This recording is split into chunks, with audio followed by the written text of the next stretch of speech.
بسم الله الرحمن الرحيم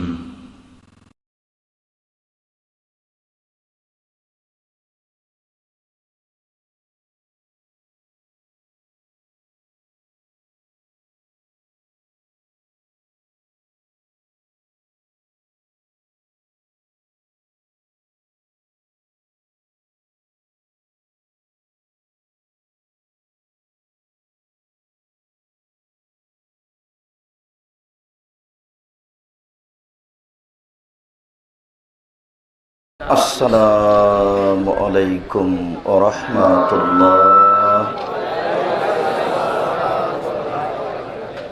ইন্নাল হামদালিল্লাহ নাহমাদুহু ওয়া নাস্তাঈনুহু মান ইয়াহদিহিল্লাহু ফালা মুযিল্লা লাহু ওয়া মান ইউযলিল ফালা হাদিয়া লাহু। أشهد أن لا إله إلا الله وحده لا شريك له وأشهد أن محمدا عبده ورسوله أما بعد فأعوذ بالله من الشيطان الرجيم سنعذبهم مرتين ثم يردون إلى عذاب عظيم. عن أنس رضي الله تعالى عنه قال قال رسول الله صلى الله عليه وسلم يتبع الميت ثلاثة يرجع اثنان ويبقى ما هو واحد يتبع أهله وماله وعمله فيرجع عمله وأهله ويبقى عمله. رواه البخاري ومسلم. সম্মানিত উপস্থিতি, প্রশংসা আল্লাহর জন্য, শান্তি অবতীর্ণ হোক আল্লাহর রাসূলের উপর সাল্লাল্লাহু আলাইহি ওয়াসাল্লাম। আজকের দিনী বৈঠকে বক্তব্যের বিষয় কবরের শাস্তি। কবরের আযাব সম্পর্কে এক গুরুত্বপূর্ণ সংক্ষিপ্ত তথ্যবহুল বিবরণের চেষ্টা করব ইনশাআল্লাহুল আজিজ। সম্মানিত উপস্থিতি, কবর বলতে বাড়ির পিছন দিকে 1.5-2 হাত গর্ত বা কবরস্থানের 1.5-2 হাত গর্তের নাম কবর নয়। কবর যদি এটাই হয় তাহলে যাকে বাঘে খেলো তার কবর কোথায়? সম্মানিত উপস্থিতি, কবর বলতে মরার পর থেকে নিয়ে বিচারের দিন পর্যন্ত একটা দীর্ঘ সময়ের নাম কবর। আলামে বারজাখ বলা হয় বা আত্মার জগৎ। ভালো মন্দ আত্মার উপরে হবে, আর তা হবে স্বপ্নের মতো। সম্মানিত উপস্থিতি, কবর বলতে যদি বাড়ির পিছন দিকের গর্ত হয় বা কবরস্থানের গর্ত হয় তাহলে যে আগুনে জ্বলে ছাই হয়ে গেল তার কবর কোথায়? কবর যদি এই কবরই হয় তাহলে যে পানিতে ডুবে মারা গেল তার কবর কোথায়? কবর বলতে মরার পর থেকে নিয়ে বিচারের দিন পর্যন্ত একটি দীর্ঘ সময়ের নাম কবর। সম্মানিত উপস্থিতি, কবরের শাস্তি এমন নয় যে ব্যক্তি লাশকে কবরে উঠিয়ে বসানো হয় তাই লোকটা বসলে যত উঁচু হবে কবরটা ওই মাপে গর্ত করতে হবে, বিষয়টি তা নয়। কবরে লাশকে উঠিয়ে বসানো হয় না, ও ব্যক্তি বুঝতে পারে যে আমাকে উঠিয়ে বসানো হলো। স্বপ্নে আপনি দেখছেন যে গমা সাপ, গোখরা সাপ আপনাকে দংশন করার জন্য ধাওয়া করেছে। আর আরেকজন পাশে বসে আছে, ও জেগে আছে। আপনাকে গোখরা সাপ দংশনের জন্য ধাওয়া করছে, ছবলও মারছে, আপনি চিৎকারও করছেন। চিৎকারের এক পর্যায়ে ঘুম ভেঙে গেল। তো আপনি এখন গোখরা সাপের রঙও বলতে পারবেন, কত বড় সেটাও বলতে পারবেন, কয়বার আপনাকে দংশন করেছে সেটাও বলতে পারবেন, কিন্তু পাশে যে বসেছিল সে কিছু দেখতে পায়নি। গোখরা সাপের রং পাশে বসে থাকা ব্যক্তি বলতে পারবে না। সম্মানিত উপস্থিতি, আমরা অনেকদিন আগে দেখেছিলাম লিখিত কাগজের মাধ্যমে যে সৌদি আরবের জনক ইমাম কবর খনন করে দেখলেন একটা সাপ একটা লাশকে জড়িয়ে ধরে আছে।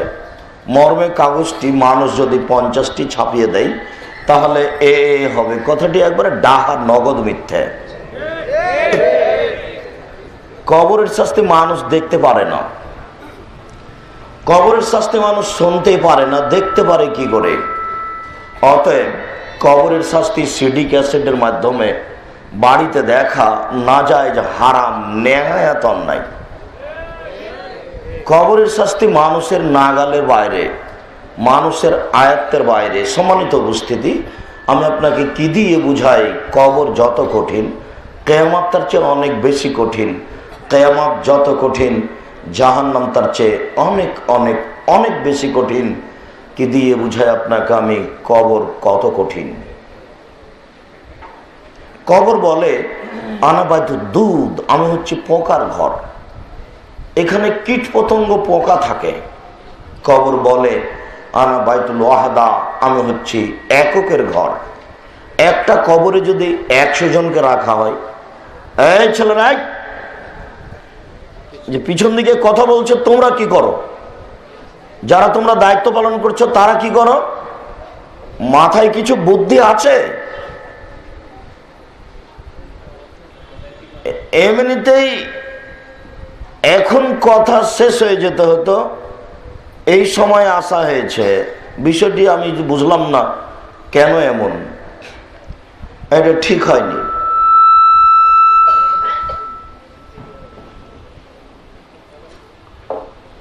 পরিবেশটা নষ্ট হয়ে যাবে বলেই আমি আপনার অনুরোধ রক্ষা করছি। এই সময়ে এসে কথা বলা আমি পছন্দ করি না। তোমরা যারা দায়িত্ব পালন করছো তোমরা একবারে তোমাদের বুদ্ধি বিবেক হারিয়ে দিও না। যারা পিছনে আছেন দয়া করে আপনি আপনার ব্যক্তিগত স্বাধীনতা বন্ধ করুন। আমি আপনার কোনো তাফসির মাহফিল করতে আসিনি যে আমি ইউসুফ জুলেখার কাহিনী বলবার আপনি বাদাম খাবেন, গল্প করবেন। এই বোকামি আপনি ত্যাগ করুন। দয়া করে আপনাকে বোকামি ত্যাগ করে দেখতে পান আর না পান, বসে হোক দাঁড়িয়ে হোক, কিছু সময় আপনি কথা শুনুন। আমরা আপনাকে অনুরোধ করছি, দয়া করে আপনি অনুরোধ রক্ষা করুন। আপনার জীবনের বহু অংশই ওইসব পতিতালয়ের মেয়েকে দেখে চক্ষু ঠান্ডা করে, কলিজা ঠান্ডা করে সময় কেটেছে, এখনো কাটছে। আর এটা তো ঢাকা শহর, ঘর থেকে বের হলে ল্যাংটা মেয়ে দেখতে পাওয়া যায়, আর ছবি মূর্তি তো আছেই। টিভিতে পতিতালয়ের মেয়েকে দেখে চক্ষু ঠান্ডা করে, কলিজা ঠান্ডা করে জান্নাতের মেয়ে ভোগ করিয়েন। জান্নাতের মেয়ে রাস্তায় পড়ে আছে। এইসব নীতি ত্যাগ করুন। বোকামির পরিচয় দিয়ে জান্নাত পাওয়া যায় না। জান্নাত পাওয়া খুব টাফ ব্যাপার। আবু হুরায়রা রাদিয়াল্লাহু তাআলা আনহু বলেন, রাসূল সাল্লাল্লাহু আলাইহি ওয়াসাল্লাম বলেছেন, হুজবাতিন নার বিশাওয়াত, মনের ইচ্ছে, মনের প্রবৃত্তি দ্বারা জাহান্নাম ঘেরা আছে। হুজবাতিল জান্নাত বিল মাকারিহ, নিয়ম নীতি কষ্ট ক্লেশ দ্বারা জান্নাত ঘেরা আছে। জান্নাত পাওয়া খুব টাফ ব্যাপার, জান্নাত সহজ নয়। মন মতো চলে, ইচ্ছা মতো চলে জান্নাত পাওয়া যায় না। আবু হুরায়রা রাদিয়াল্লাহু তাআলা আনহু বলেন, রাসূল সাল্লাল্লাহু আলাইহি সাল্লাম বলেছেন, আল্লাহ তাআলা বলেন, জিবরাইল, জি আমি জাহান্নাম রেডি করেছি, একটু দেখে আসো তো কেমন হয়েছে। জিবরাইল জাহান্নাম দেখে এসে বলছেন, তোমার মর্যাদার কসম, তোমার সম্মানের কসম, তোমার ইজ্জতের কসম, হায় হায় তুমি করেছো কি? জাহান্নামের একদিকের আগুন আর একদিকের আগুনকে ঝাপটা মেরে ধরে খাচ্ছে। এখানে কি কেউ আসবে? জাহান্নামে তো কেউ যাবে না। হায় হায় তুমি করেছো কি? জিবরাইল জাহান্নাম দেখে এসে বলছেন, তোমার মর্যাদার কসম, তোমার সম্মানের কসম, তোমার ইজ্জতের কসম, হায় হায় তুমি করেছো কি? এই জাহান্নামে কি কেউ আসবে? কেউ যে যাবে না। তখন আল্লাহ তাআলা বললেন, জিবরাইল আবার জাহান্নাম দেখে আসো। এবার জাহান্নাম দেখে এসে জিবরাইল আলাইহিস সালাম বলছেন, তোমার মর্যাদার কসম, তোমার সম্মানের কসম, তোমার ইজ্জতের কসম, জাহান্নামে যাবে না এমন কি কেউ আছে? তার মানে হুজুবাতিন নার বিশ্বহাওয়াত, প্রবৃত্তি, মনের ইচ্ছা দ্বারা জাহান্নামকে ঘেরা আছে। জিবরাইল আলাইহিস সালামের ধারণা, মানুষ আদমের ছেলে মেয়ে প্রবৃত্তির বিরুদ্ধে চলতে পারে না। প্রবৃত্তি কি জিনিস? দাড়ি চেঁচে ফেলা। প্রবৃত্তি কি জিনিস? টাকনোর নিচে প্যান্ট রাখা, লুঙ্গি রাখা। যেমন এখানে আমরা যারা আছি, শতকরা 90 জনের প্যান্ট টাকনোর নিচে আছে। 3 শ্রেণীর মানুষের সাথে আল্লাহ বিচারের মাঠে কথা বলবেন না। জান্নাতে দেওয়া বহু দূরের কথা, জান্নাতের সাথে কোনো সম্পর্ক নেই, ওর সাথে আল্লাহ কথাই বলবেন না। 3 শ্রেণীর মানুষের সাথে আল্লাহ বিচারের মাঠে কথা বলবেন না। আল্লাহ বলবেন তোমার সাথে কোনো কথা নেই। 3 শ্রেণীর মানুষের সাথে কোনো কথাই নেই। তার 1 শ্রেণীর মানুষ হচ্ছে আল মুসবেল, টাকনুর নিচে পায়জামা প্যান্ট লুঙ্গি রাখে, যে তার সাথে আল্লাহ কথা বলবেন না। আপনাকে আমি কি দিয়ে বুঝাই এটা কত বড় অপরাধ? 2, শাইখুন জানিন, বেশি বয়সে জেনা করে যে, তার সাথে আল্লাহ কথা বলবেন না। বেশি বয়সে জেনা করে যে, তার সাথে আল্লাহ কথা বলবেন না। এই ছেলে রেডি হও, আর একজনের গায়ে হেলাম দিয়ে আছো কেন? যা কথা বলছি তা অক্ষর অক্ষরে ধরে রাখতে হবে। তুমি বলতে পারো, সেদিন জুমার খুতবায় আমি তোমাকে বলেছিলাম যে জেনায় লিপ্ত হলে মানুষের 3টা বিপদ হয়। বলতে পারো? তোমার সিরিয়াল জানা আছে? খালি খাও আর পায়খানা করার, ঘুরে বেড়াও আর ল্যাংটা মেয়ে দেখে বেড়াও। কথা ভুলে গেছো কেন? আস্তে করে ভুলে যাও, রেডি হও, হিসাব নিকাশ করে বসে থাকো। এমনি বসে আছো কেন? বসে থাকার গতি শোনো আগে, কথা এখানে থাক। মুআয রাদিয়াল্লাহু তাআলা আনহু বলেন, আমি একদিন আল্লাহ রাসূলের পিছনে গাধাতে চড়েছিলাম। আল্লাহর নবী গাধার আগে আছেন আর আমি পিছনে আছি। বড় মানুষকে আগে থাকতে হয়, তাহলে মোটর সাইকেল বড় মানুষকে চালাতে হবে। তো উনি তো বড় মানুষ হলে চালাতে তো জানেন না, তাহলে যে ছোট মানুষ তাকে চালাতে হবে। তো রাসূল সাল্লাল্লাহু আলাইহি সাল্লাম গাধার সামনের দিকে আছেন আর মুআয পিছনে আছে। তা আল্লাহ রাসূল বলছেন, মুআয। তখন মুআয বলছেন, লাব্বাইক ওয়া সাদাইক। আল্লাহ রাসূল প্রস্তুত, জি বলুন কি বলছেন। আল্লাহ রাসূল বললেন, মুআয জি লাব্বাইক ওয়া সাদাইক, আমি প্রস্তুত, বলুন কি বলছেন। মুআয লাব্বাইক ওয়া সাদাইক, জি প্রস্তুত, বলুন কি বলছেন। আল্লাহ রাসূল এখনো কথা বলেননি, মুআযকে রেডি করছেন। আচ্ছা মুআয কত দূরে আছে বলেন তো? কি বুঝলেন কত দূরে আছে বলেন তো? গায়ের সাথে লেগে আছে। তো আল্লাহ রাসূল একটা কথা বলবেন, তাই মুআযকে রেডি করছেন। আপনি কি মনে করছেন যে আল্লাহ রাসূলের কথা এত সহজ যে ফাইজলামি করে বসে থাকবেন আর এমনি শুনবেন? দয়া করে আমি আব্দুর রাজ্জাক আপনার সামনে দাঁড়ালে এই গতি ত্যাগ করবেন। আমি আপনার দিনী ভাই, মনে রাখিয়েন, আমি আমার সময়টুকু কোনো কাহিনী, কোনো কেসা, কোনো অপ্রয়োজনীয় কথা দিয়ে পূর্ণ করিনি, অতীতে করিনি, ভবিষ্যতে করব না ইনশাল্লাহ। আপনি পিস টিভিটা খুলে দেখুন, আমার সময়টুকু আমি কোরআন এবং হাদিস দিয়ে পূর্ণ করেছি। আমি অপ্রয়োজনীয় কোনো কথা বলিনি। যখন আমার ভাগটা এসেছে তখন আমি বলেছি, আবু হুরায়রা রাদিয়াল্লাহু তাআলা আনহু বলেন, রাসূল সাল্লাল্লাহু আলাইহি সাল্লাম বলেছেন, দয়া করে নীতি ত্যাগ করে, আমি বুঝছি রাত গভীর হয়েছে, এরপরেও প্রস্তুতি নিয়ে বসে থাকবেন, এমনিতে নয়। বাদাম খাবেন না, দোকানে বসে আড্ডা পিটবেন না, পিছনের সাথে কারোর সাথে গল্প করবেন না, নেহায়াত অন্যায়।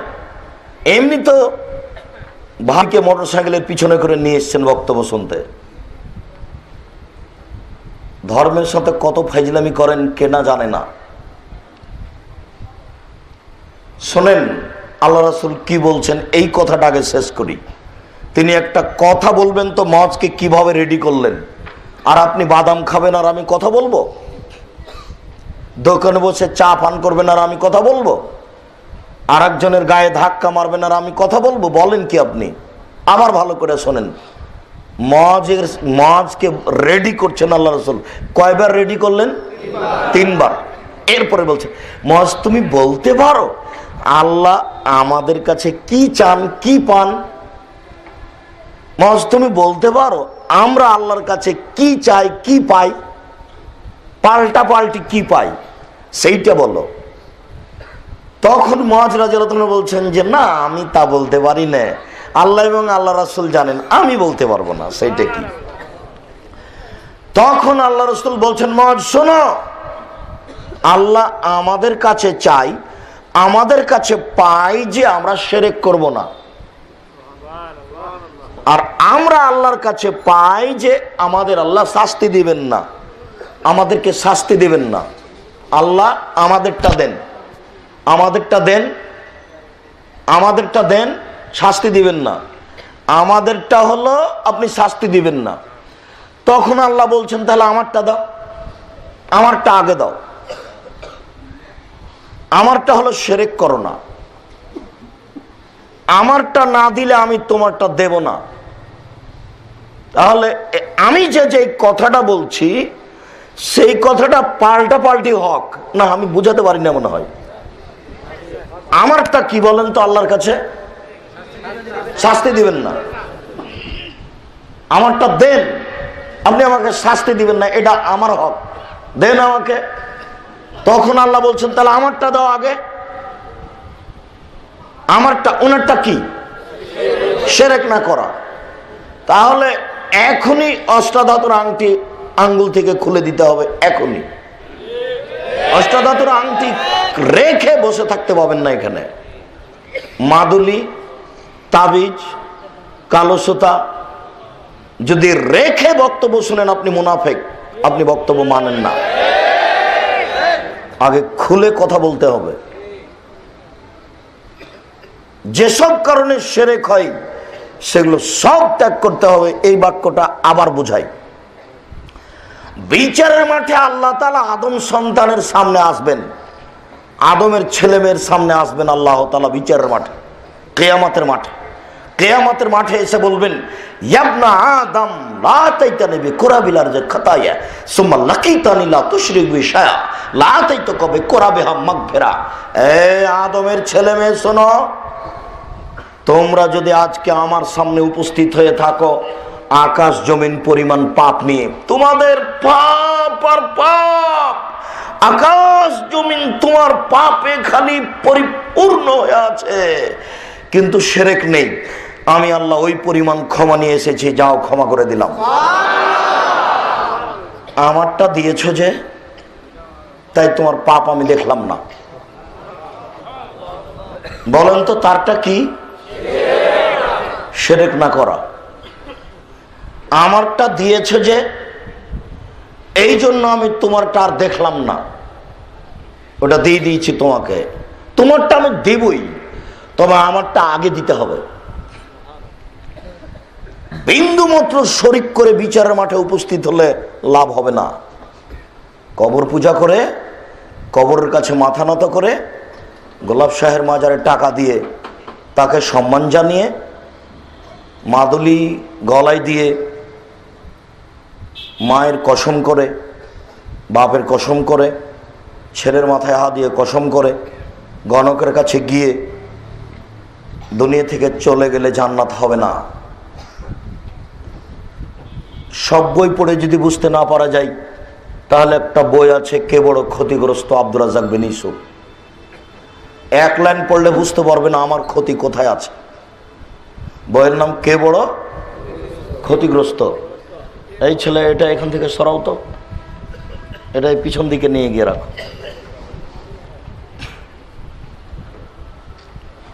শোনান, আল্লাহরটা আগে মনে থাকবে কি?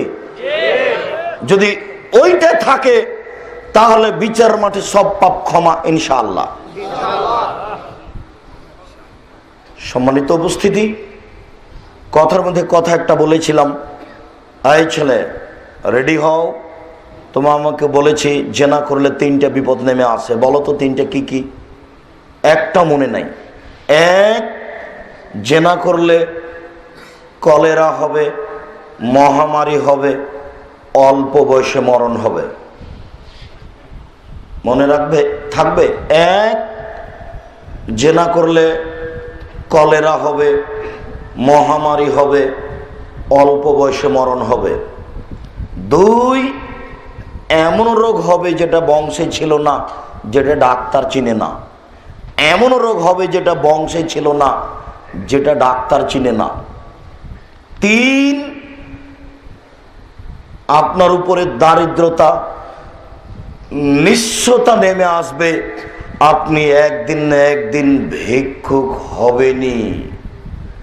একদিন না একদিন আপনাকে ভিক্ষা করে খেতে হবে, জেনার ফলাফল। আল্লাহ রাসূল বলছেন, লাম তাজহারিল ফাহিশাতু ফি কওমিন কাত্ত ইল্লা নাযালা ফিহিমাল ফাকর ওয়াল মাসকানা। যখনই কোনো সম্প্রদায় জেনায় লিপ্ত হয়, তখন তাদের উপরে দারিদ্রতা নেমে আসে। তিনি বলেন, লাম তাজহারিল ফাহিশাতু ফি কওমিন কাত্ত ইল্লা ফাসা ফিহিম আত-তাউন ওয়াল আওজাও মা মাজাত ফি আসলাফিহিম।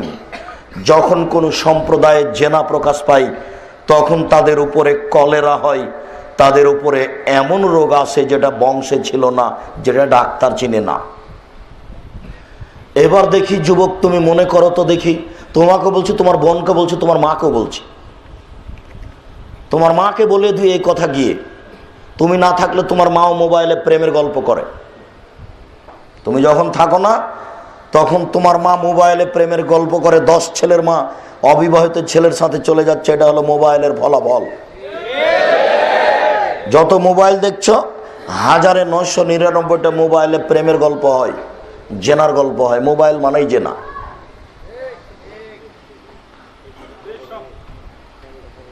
আবারও মনে রাখুন, জেনায় লিপ্ত হলে কয়টা বিপদ আসবে? 3টা। আমি বলিনি, বলবেন না যে আল্লাহ আব্দুর রাজ্জাক সাহেব বলেছেন, সাবধান। বলবেন যে আল্লাহর নবী বলেছেন। বর্ণনাকারী আব্দুল্লাহ ইবনে উমর, হাদিস ইবনে মাজাহ। কোথায় দেখব? মরণ একদিন আসবেই, আব্দুর রাজ্জাক বিন ইউসুফ, ওই বই আছে। জেনায় লিপ্ত হলে 3টা বিপদ আছে। 1, কলেরা, মহামারী, অল্প বয়সে মরণ। 3টা কথা একটাই। 1, কলেরা, মহামারী, অল্প বয়সে মরণ। 3টা মিলে একটা। 2, এমন রোগ হবে যেটা বংশে ছিল না, যেটা ডাক্তার চিনে না। ডাক্তার চিনে না কথাটা আল্লাহর নবী বলেননি, ওটা আমি বললাম। আল্লাহ রাসূল বলেছেন বংশে ছিল না। কোন বংশে 1000 বছর দাদা, পরদাদা, লাকার দাদা, সাকার দাদা কাউকে হয়নি, কোনো দিন কাউকে এই রোগ হয়নি। তো এই রোগগুলি ডাক্তার বুঝতে পারে না, আমি একাধিক ডাক্তারের মুখে শুনেছি, তাই এই কথাটা আমি লাগিয়ে দিয়েছি যে এমন রোগ হবে যেটা বংশে ছিল না, যেটা ডাক্তার চিনে না। তাকে একদিন না একদিন ভিক্ষুক হতে হবে, নিঃস্বতা তার উপরে নেমে আসবে। জেনা হয়ে গিয়ে থাকলে এই পাপ আল্লাহর সাথে জড়িত, চিন্তা করবেন না, আজ থেকে কান্নাকাটি করতে হবে। আল্লাহ রাসূল বলছেন লাবালাকাত জুনুবু কানা সামায়ে, আদম সন্তান শোনো, তোমার পাপ যদি বেশি হতে হতে হতে হতে হতে হতে একবারে আকাশে লেগে যায়, এত পাপ হয়েছে তোমার, যে পাপ হতে হতে তোমার পাপ আকাশে লেগে গেছে, ফাস্তাগফিরুনি, এরপরে তুমি আমাকে বলছো যে আমার ভুল হয়েছে, আস্তাগফিরুল্লাহ ওয়া আতুবু ইলাইহি, তোমার কাছে ক্ষমা ভিক্ষা চাই, তোমার নিকট ফিরে যেতে চাই, রাব্বিগফির ওয়ারহাম ওয়া আনতা খায়রুর রাহিমিন, তুমি দয়া করো, তুমি ক্ষমা করো, তুমি যে বড় দয়াবান, তুমি যে বড় ক্ষমাবান, আন্নী মাসসানি যুররু ওয়া আনতা আরহামুর রাহিমিন, আমি বড় বিপদে, তুমি বড় দয়াবান, আমি বড় বিপদে, তুমি বড় দয়াবান, আমি বড় বিপদে, তুমি বড় দয়াবান, আন্নী মাগলুবুন ফান্তাসির, আমি পাপে পরাজয়, তুমি সাহায্য করো, আমি পাপে পরাজয়, তুমি সাহায্য করো, রব্বি ইন্নী যালামতু নাফসি ফাগফিরলি, প্রতিপালক আমি পাপ করেছি, তুমি আমাকে ক্ষমা করো। গভীর রাতে অনুতপ্ত সহকারে তোমার দরবারে আমি কান্নাকাটি করে বলছি, জিন্দগিতে আমি আর কোনোদিন জেনার পাপে লিপ্ত হব না, তুমি একটু দয়া করো, আমাকে মাফ করো, রব্বিগফির ওয়ারহাম ওয়া আনতা খায়রুর রাহিমিন, তুমি দয়া করো, তুমি ক্ষমা করো, তুমি যে বড় দয়াবান, তুমি যে বড় ক্ষমাবান। এভাবে বলতে বলতে বলতে যখন দুই চোখের পানি অঝর নয়নে ঝরে আসবে, তখন আল্লাহ দেখবেন এই লোকটা ঠিকই ক্ষমা চাচ্ছে। এটা বংশাল, কাছাকাছি।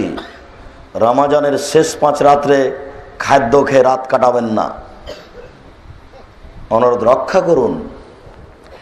তাহাজ্জুদ একাই পড়বেন, তারাবি একাই পড়বেন ঘরে, দরজা বন্ধ করে দিয়ে 4 রাকাত নামাজ পড়ার পরে অন্তত 2 ঘন্টা কাঁদতে হবে তার সামনে, তারপরে বাকি 4 রাকাত। বক্তব্য দিয়ে রাত কাটাবেন না, অনুরোধ রক্ষা করুন। বক্তব্য দিয়ে রাত কাটা জায়েজ নয়,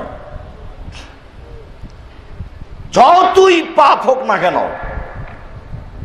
আল্লাহ তাআলা বলছেন ইবনা আদম, হে আদমের ছেলে মেয়ে, তোমার পাপ বেশি হতে হতে হতে যদি আকাশে লেগে যায়, তবু তুমি আমাকে বলো, ওলা উবালি, আমি পরোয়া করি না তুমি কত বড় পাপী, ফাগাফারতু লাকা, আমি তোমাকে ক্ষমা করে দিব, আমি পরোয়া করি না তুমি কত বড় পাপী, আমি আল্লাহ পরোয়া করি না তুমি কত বড় পাপী, আমি খালি দেখতে চাচ্ছি যে তুমি একবার বলো না যে আমার ভুল হয়েছে। তোমার বলার আমি প্রতীক্ষমান রয়েছি, চিন্তার কিছু নেই। তবে পাপ বন্ধ করুন, দিন যত যাবে জেনা তত বেশি হবে। আল্লাহ রাসূলের ওই বাক্যটি বুঝতে পারতাম না আমি ছাত্র জীবনে। আল্লাহ রাসূল বলছেন গাধা যেমন গাধীর সাথে মিললে লজ্জা বুঝে না, ষাঁড় যেমন গাভীর সাথে মিলে লজ্জা জানে না, মানুষ তেমন খোলা মাঠে জেনা করবে, লজ্জা বুঝবে না। এই বাক্য বুঝতে পারতাম না, এটা হয় কি করে? মানুষ তেমন খোলা মাঠে জেনা করবে, লজ্জা বুঝবে না, এটা হয় কি করে? এটা বুঝতে পারতাম না। এখন রাস্তাঘাটে, পার্কে যুবক যুবতীকে চেপে ধরে আছে, যুবক যুবতীর উরু রানের উপরে মাথা দিয়ে ঘুমিয়ে আছে, ঘন্টার ঘন্টা যায়, কেউ কিছু বলে না, বলা নাকি যায় না, কেউ কিছু বলে না, বলা নাকি যায় না, বলা নাকি অপরাধ, কেউ নাকি মানুষ নেই, সবাই নাকি পশু। পশু যদি না হয় তাহলে বলে না কেন? খোলা মাঠে জেনা হয়, যেই কথা আল্লাহর নবী বলেছেন। একটা ঘর 10 তলা, 40টা রুম আছে, প্রতিটা ঘরেই টিভি, প্রতিটা ঘরেই পতিতালয়ের মেয়ে ল্যাংটা হেন আছে, সবাই দেখে চক্ষু জোড়ায়, চক্ষু ঠান্ডা করে, কলিজা ঠান্ডা করে, জান্নাতের নারী কিনতে চায়, জান্নাত কিনতে চায়। জান্নাত পড়ে আছে, ধর্মের সাথে ফাইজলামি করে জান্নাত কিনতে চায়, মাথায় টুপি আছে, তাহাজ্জুদও পড়ে। ধর্ম দেখাচ্ছে, তিনবার হজ করেছে, প্রতি বছর উমরা করে, ধর্ম দেখাচ্ছে। মেয়ে প্যান্ট পরে চলে, রাস্তাঘাটে মেয়ে প্যান্ট পরে থাকে, এখনো আছে, এখনো আছে, এই মুহূর্তে আছে। ধর্মের সাথে ফাইজলামি করা ঠিক নয়। বিচার একদিন হবেই, বিচার তাৎক্ষণিক হচ্ছে না, এই জন্য আপনি বুঝতে পারছেন না। এই ছেলে, মনে রেখো, তুমি 3 শ্রেণীর মানুষের সাথে আল্লাহ কথা বলবেন না। মুরব্বী, আপনাকে অনুরোধ করছি, মনে রাখুন, 3 শ্রেণীর মানুষের সাথে আল্লাহ কথা বলবেন না। 1, টাকনোর নিচে পায়জামা প্যান্ট লুঙ্গি পরে যে। 2, বেশি বয়সে জেনা করে যে। 3, মিথ্যা কথায় দায়িত্ব পালন করে যে। মিথ্যুক হেড মাওলানা, মিথ্যুক হেডমাস্টার, মিথ্যুক প্রিন্সিপাল, মিথ্যুক ভাইস চ্যান্সেলর, মিথ্যুক মসজিদের মোতাল্লি, মিথ্যুক গ্রাম্য সর্দার, মিথ্যুক মেম্বার, মিথ্যুক চেয়ারম্যান, মিথ্যুক এমপি, মিথ্যুক মন্ত্রী, মিথ্যুক টিওনো, মিথ্যুক ইউনো, মিথ্যুক ডিসি, মিথ্যুক এডিসি, যারা যেখানে মিথ্যা কথায় দায়িত্ব পালন করছে, সে যত বড়ই পরহেজগার হোক না কেন, আল্লাহ তার সাথে বিচারের মাঠে কথা বলবেন না। মানুষ বুঝে না বিচারের মাঠ কি জিনিস। কবর যত কঠিন, কিয়ামত তার চেয়ে অনেক অনেক অনেক বেশি কঠিন। কি দিয়ে বুঝায় আপনাকে আমি কবর কত কঠিন? কবর বলে আনা বাইতুল দুধ, আমি হচ্ছি পোকার ঘর। কবর বলে আনা বাইতুল ওয়াহাদা, আমি হচ্ছি এককের ঘর। 100 জনকে একসাথে কবরে রাখলে একজন আর একজনকে বুঝতে পারবে না আমার পাশে কে আছে। কবর বলে আনা বাইতুল গুরবা, আমি হচ্ছি অপরিচিত ঘর, এখানে পরিচয় দেওয়া লাগে না। আমরা শুনেছিলাম জনৈক মুফাসসির সাহেব বলেছেন, ফাতেমা রাদিয়াল্লাহু তাআলা আনহাকে যখন কবরে রাখা হলো, তখন কবরকে বলা হচ্ছে, কবর তুমি বলতে পারো তোমার মধ্যে কাকে রাখা হচ্ছে? তোমার মধ্যে রাখা হচ্ছে আলীর স্ত্রী ফাতেমাকে। কবর তুমি বলতে পারো তোমার মধ্যে কাকে রাখা হচ্ছে? তোমার মধ্যে রাখা হচ্ছে মোহাম্মদের মেয়ে ফাতেমাকে। একবারে নগদ মিথ্যা কথা, ডাহা মিথ্যা কথা। কবরের সাথে এরকম মানুষের কোনো সম্পর্ক নেই। আর কবরে এরকম কোনো শাস্তি হয় না। কবর বলতে মরার পর থেকে নিয়ে বিচারের দিন পর্যন্ত, এই সময়ের নাম কবর। বুঝাতে পারলাম না? যদি কবর বলতে এই কবর হয়, তাহলে যাকে বাঘে খেয়েছে তার কবর কোথায়? বুঝাতে পারেনি কথা। কবর বলতে মরার পর থেকে নিয়ে বিচারের দিন পর্যন্ত একটা সময়কে বোঝানো হয়। আর সেটা হলো স্বপ্নের মতো, সেটা হলো স্বপ্নের মতো। এই ছেলে, তুমি মিষ্টি খাচ্ছ, আমাকে বুঝাও তো দেখি। তুমি বলছো যে মিষ্টি খুব মিঠা লাগছে, আমি কি বুঝছি বলো? আমি এটা বুঝাতে আমি কি বুঝলাম যে কেমন মিষ্টি? কবরের শাস্তি এরকম, একজন আর একজনকে বুঝাতে পারবে না। আচ্ছা, তুমি তো স্বপ্নে দেখছো, তুমি তো বাপরে মারে করে চিৎকার করছো, সাপ তোমাকে দংশন করছে, তো তুমি খুব খুশি আছো নাকি? জীবন নিয়ে পালাচ্ছ, এর চেয়ে তোমার জীবনে ভয় আসেনি। এটাই সবচেয়ে বড় ভয়, কবর। এটাই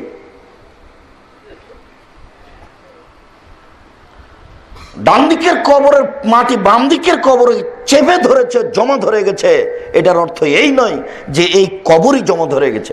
ও বুঝলো যে আমার কবর জমা ধরে গেছে, কবর জমা ধরেনি। বুঝাতে পারি না কথা। ও বুঝেছে যে কবর জমা ধরে গেছে, কবর আসলে জমা ধরেনি।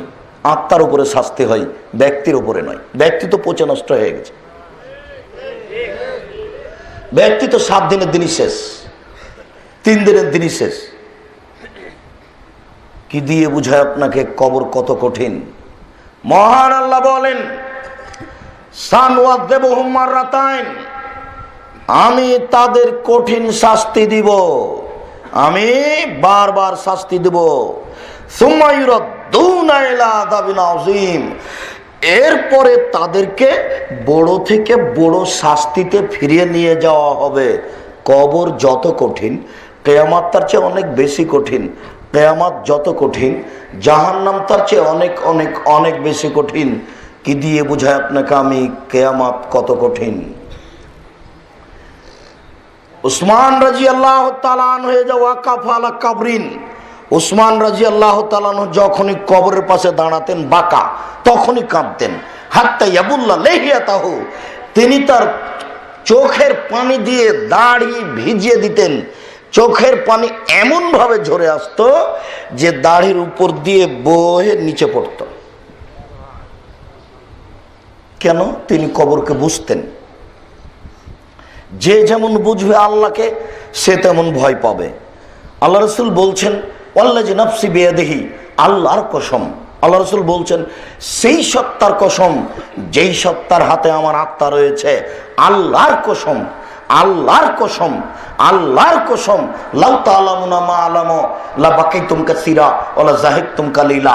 তোমরা যদি আল্লাহকে চিনতে আমি যেমন চিনি, তোমরা যদি আল্লাহকে জানতে আমি যেমন জানি, তোমরা যদি আল্লাহকে চিনতে আমি যেমন চিনি, আমাদের নবী বলছেন আল্লাহর কসম, তোমরা যদি আল্লাহকে চিনতে আমি যেমন চিনি, তোমরা যদি আল্লাহকে জানতে আমি যেমন জানি, তাহলে বেশি বেশি কাঁদতে, কম কম হাসতে।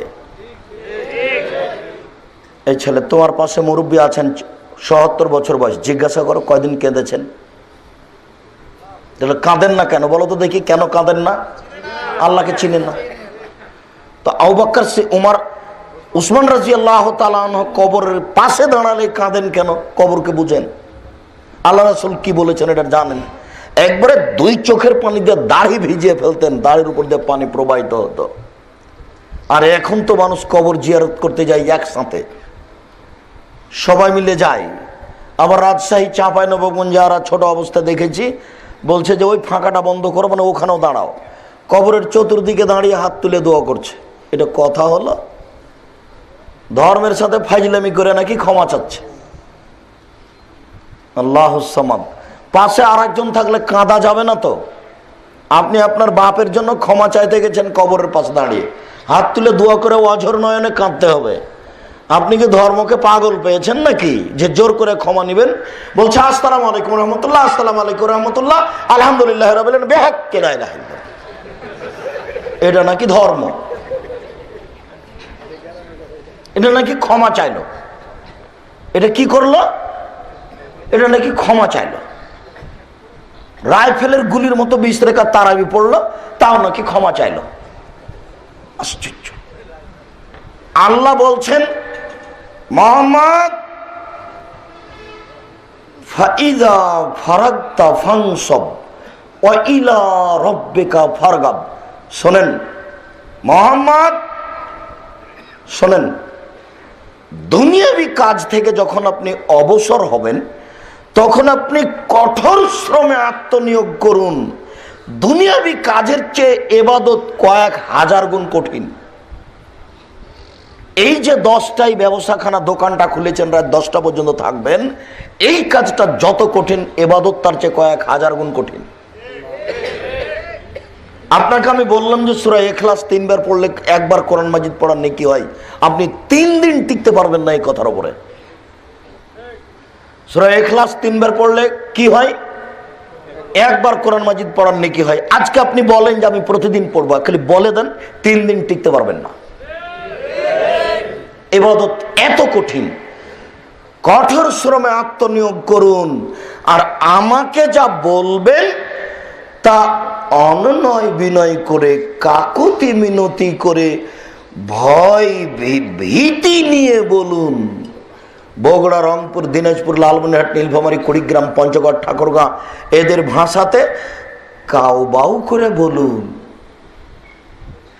আমাকে কি বলতে চাচ্ছেন বিনয়ের সাথে কান্নাকাটি করে বলুন, ক্ষমা করেন, হয়ে গেল, আমি পাপ করেছি, ক্ষমা করেন।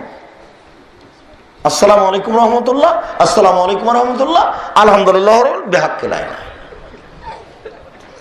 ইল্লাল্লাহ। ক্ষমা চাওয়া হলো। ঘন্টার ঘন্টা কেঁদে বলতে হবে আমি পাপী, দিন রাত বলতে হবে আমি পাপী, আমার ভুল হয়েছে, তুমি মাফ করো। জান্নাত পড়ে আছে। দিন রাত ল্যাংটা মেয়েকে মোবাইলে দেখে তুমি জান্নাত কিনতে যাও? জান্নাতের মেয়ে অত সহজ নাকি বোকা ছেলে তুমি মনে করো? জান্নাতের মেয়ের ব্যাপারে আল্লাহ তাআলা চ্যালেঞ্জ করেছেন।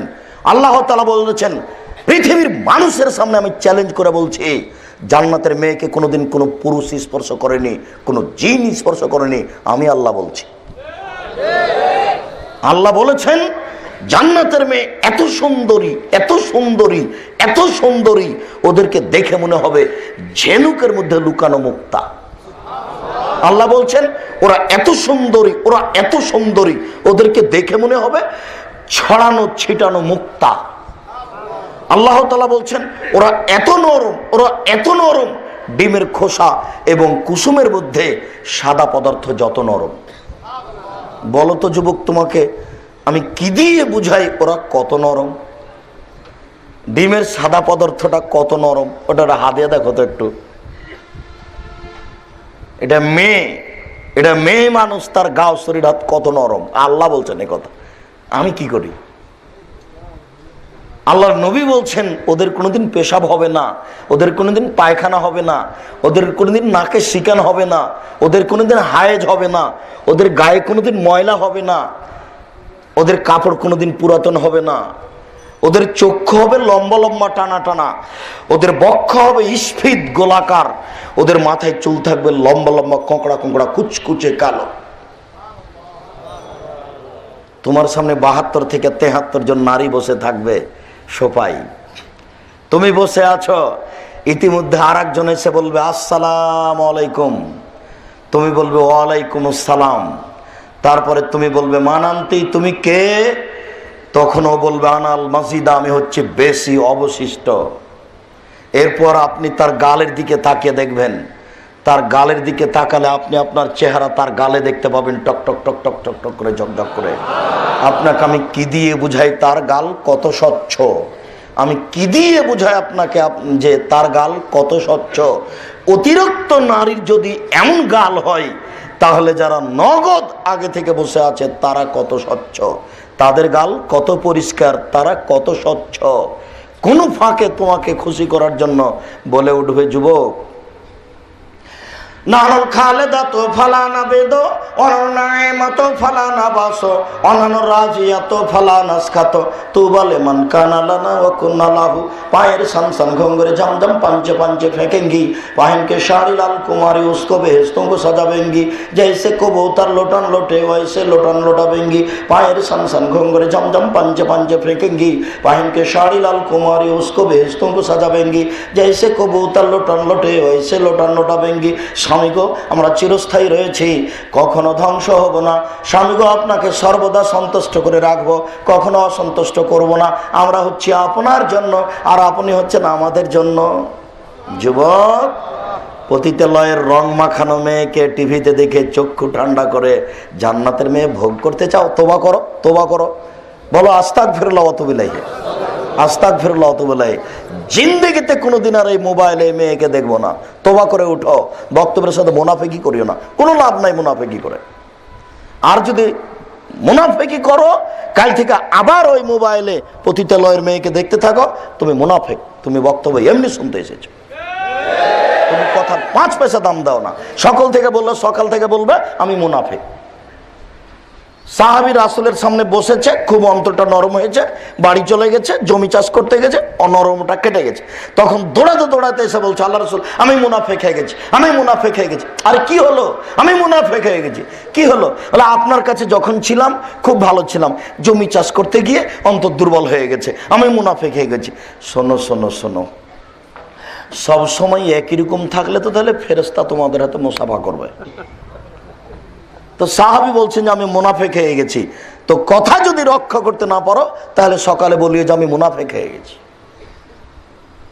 কেন রক্ষা করতে পারবো না? রক্ষা করতে মানুষ পারে, গরু ছাগল পারে না। কে পারে?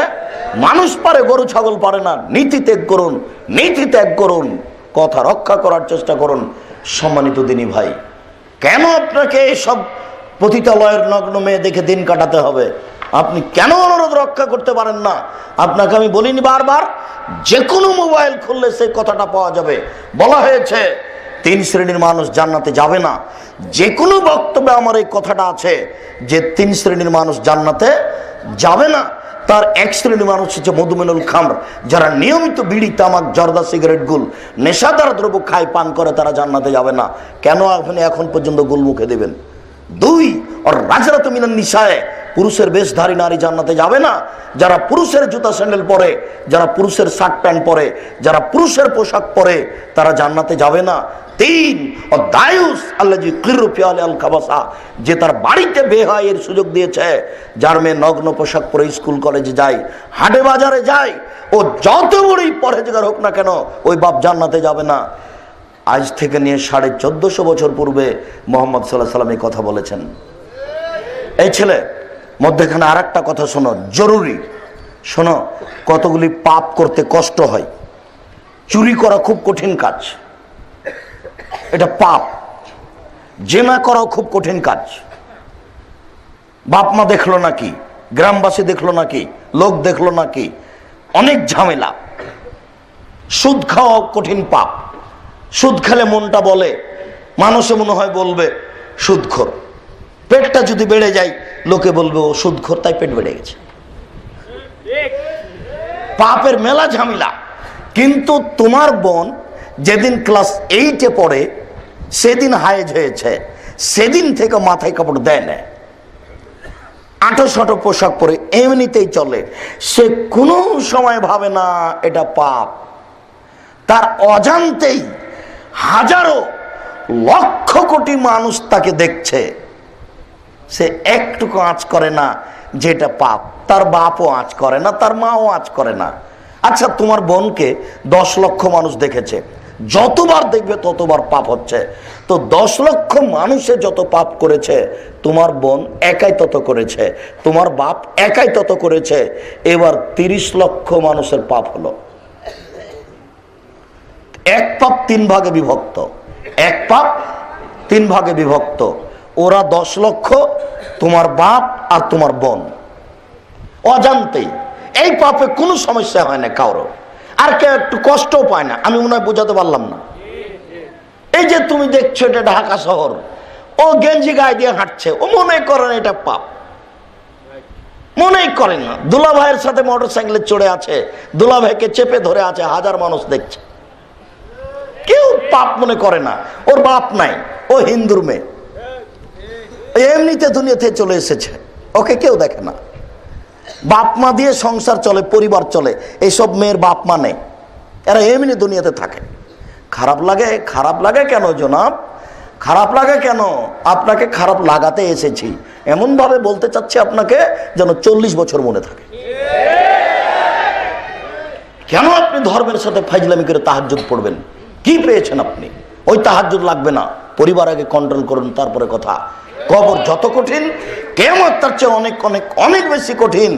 উসমান রাদিয়াল্লাহু তাআলা আনহু বলছেন, জিজ্ঞাসা করা হলো তাজকুরুল জান্নাত ওয়ান নার ফালা তাবকি ওয়া তাবকি মিন হাজা, যখনই আপনি কবরের পাশে দাঁড়ান তখনই আপনি কাঁদেন, যখনই আপনি কবরের পাশে দাঁড়ান তখনই আপনি কাঁদেন। আপনি জাহান্নামের কথা বলেন, কাঁদেন না, জান্নাতের কথা বলেন, কাঁদেন না, কিন্তু কবরের পাশে দাঁড়ালে কাঁদেন কেন? একটু বলেন তো কেন কাঁদেন? তখন উসমান রাদিয়াল্লাহু তাআলা বলছেন, শুনুন, কালা রাসূলুল্লাহ সাল্লাল্লাহু আলাইহি সাল্লাম, আল্লাহ নবী বলেছেন, ইন্নাল কবরা আউয়ালু মানজিল মিন মানাজিলিল আখিরা, ফাইন নাজা মিনহু ফাবাদাহা ইসরু মিনহু ওয়া ইন লাম ইয়ানজু মিনহু ফাবাদাহা সাদু মিনহু। মানুষের মরার পরে কবর হচ্ছে প্রথম বিপদ। মানুষের মরার পরে কবর হচ্ছে প্রথম বিপদ। মানুষ যদি কবরে বেঁচে যায় তাহলে এরপরে যত স্তর আছে সব সহজ হয়ে যাবে। যদি মানুষ কবরে বাঁচতে না পারে তাহলে এরপরে যত স্তর আছে সব আরো জটিল কঠিন হয়ে যাবে। কবর যত কঠিন, কিয়ামত তার চেয়ে অনেক বেশি কঠিন। কিয়ামত যত কঠিন, জাহান্নাম তার চেয়ে অনেক অনেক অনেক বেশি কঠিন। কি দিয়ে বুঝায় আপনাকে আমি কিয়ামত কত কঠিন? এই ছেলে, তোমার মনে আছে গরিব মানুষ ধনী মানুষের কতদিন আগে জান্নাতে যাবে? 500। একদিন সমান কতদিন? 50,000 বছর। 50,000 বছর যদি একদিন সমান হয় তাহলে 500 বছর আগে চলে গেল জান্নাতে, তাহলে ধনী মানুষ কতদিন থাকবে বিচারের মাঠে? তুমি হিসাব লাগাও দেখি।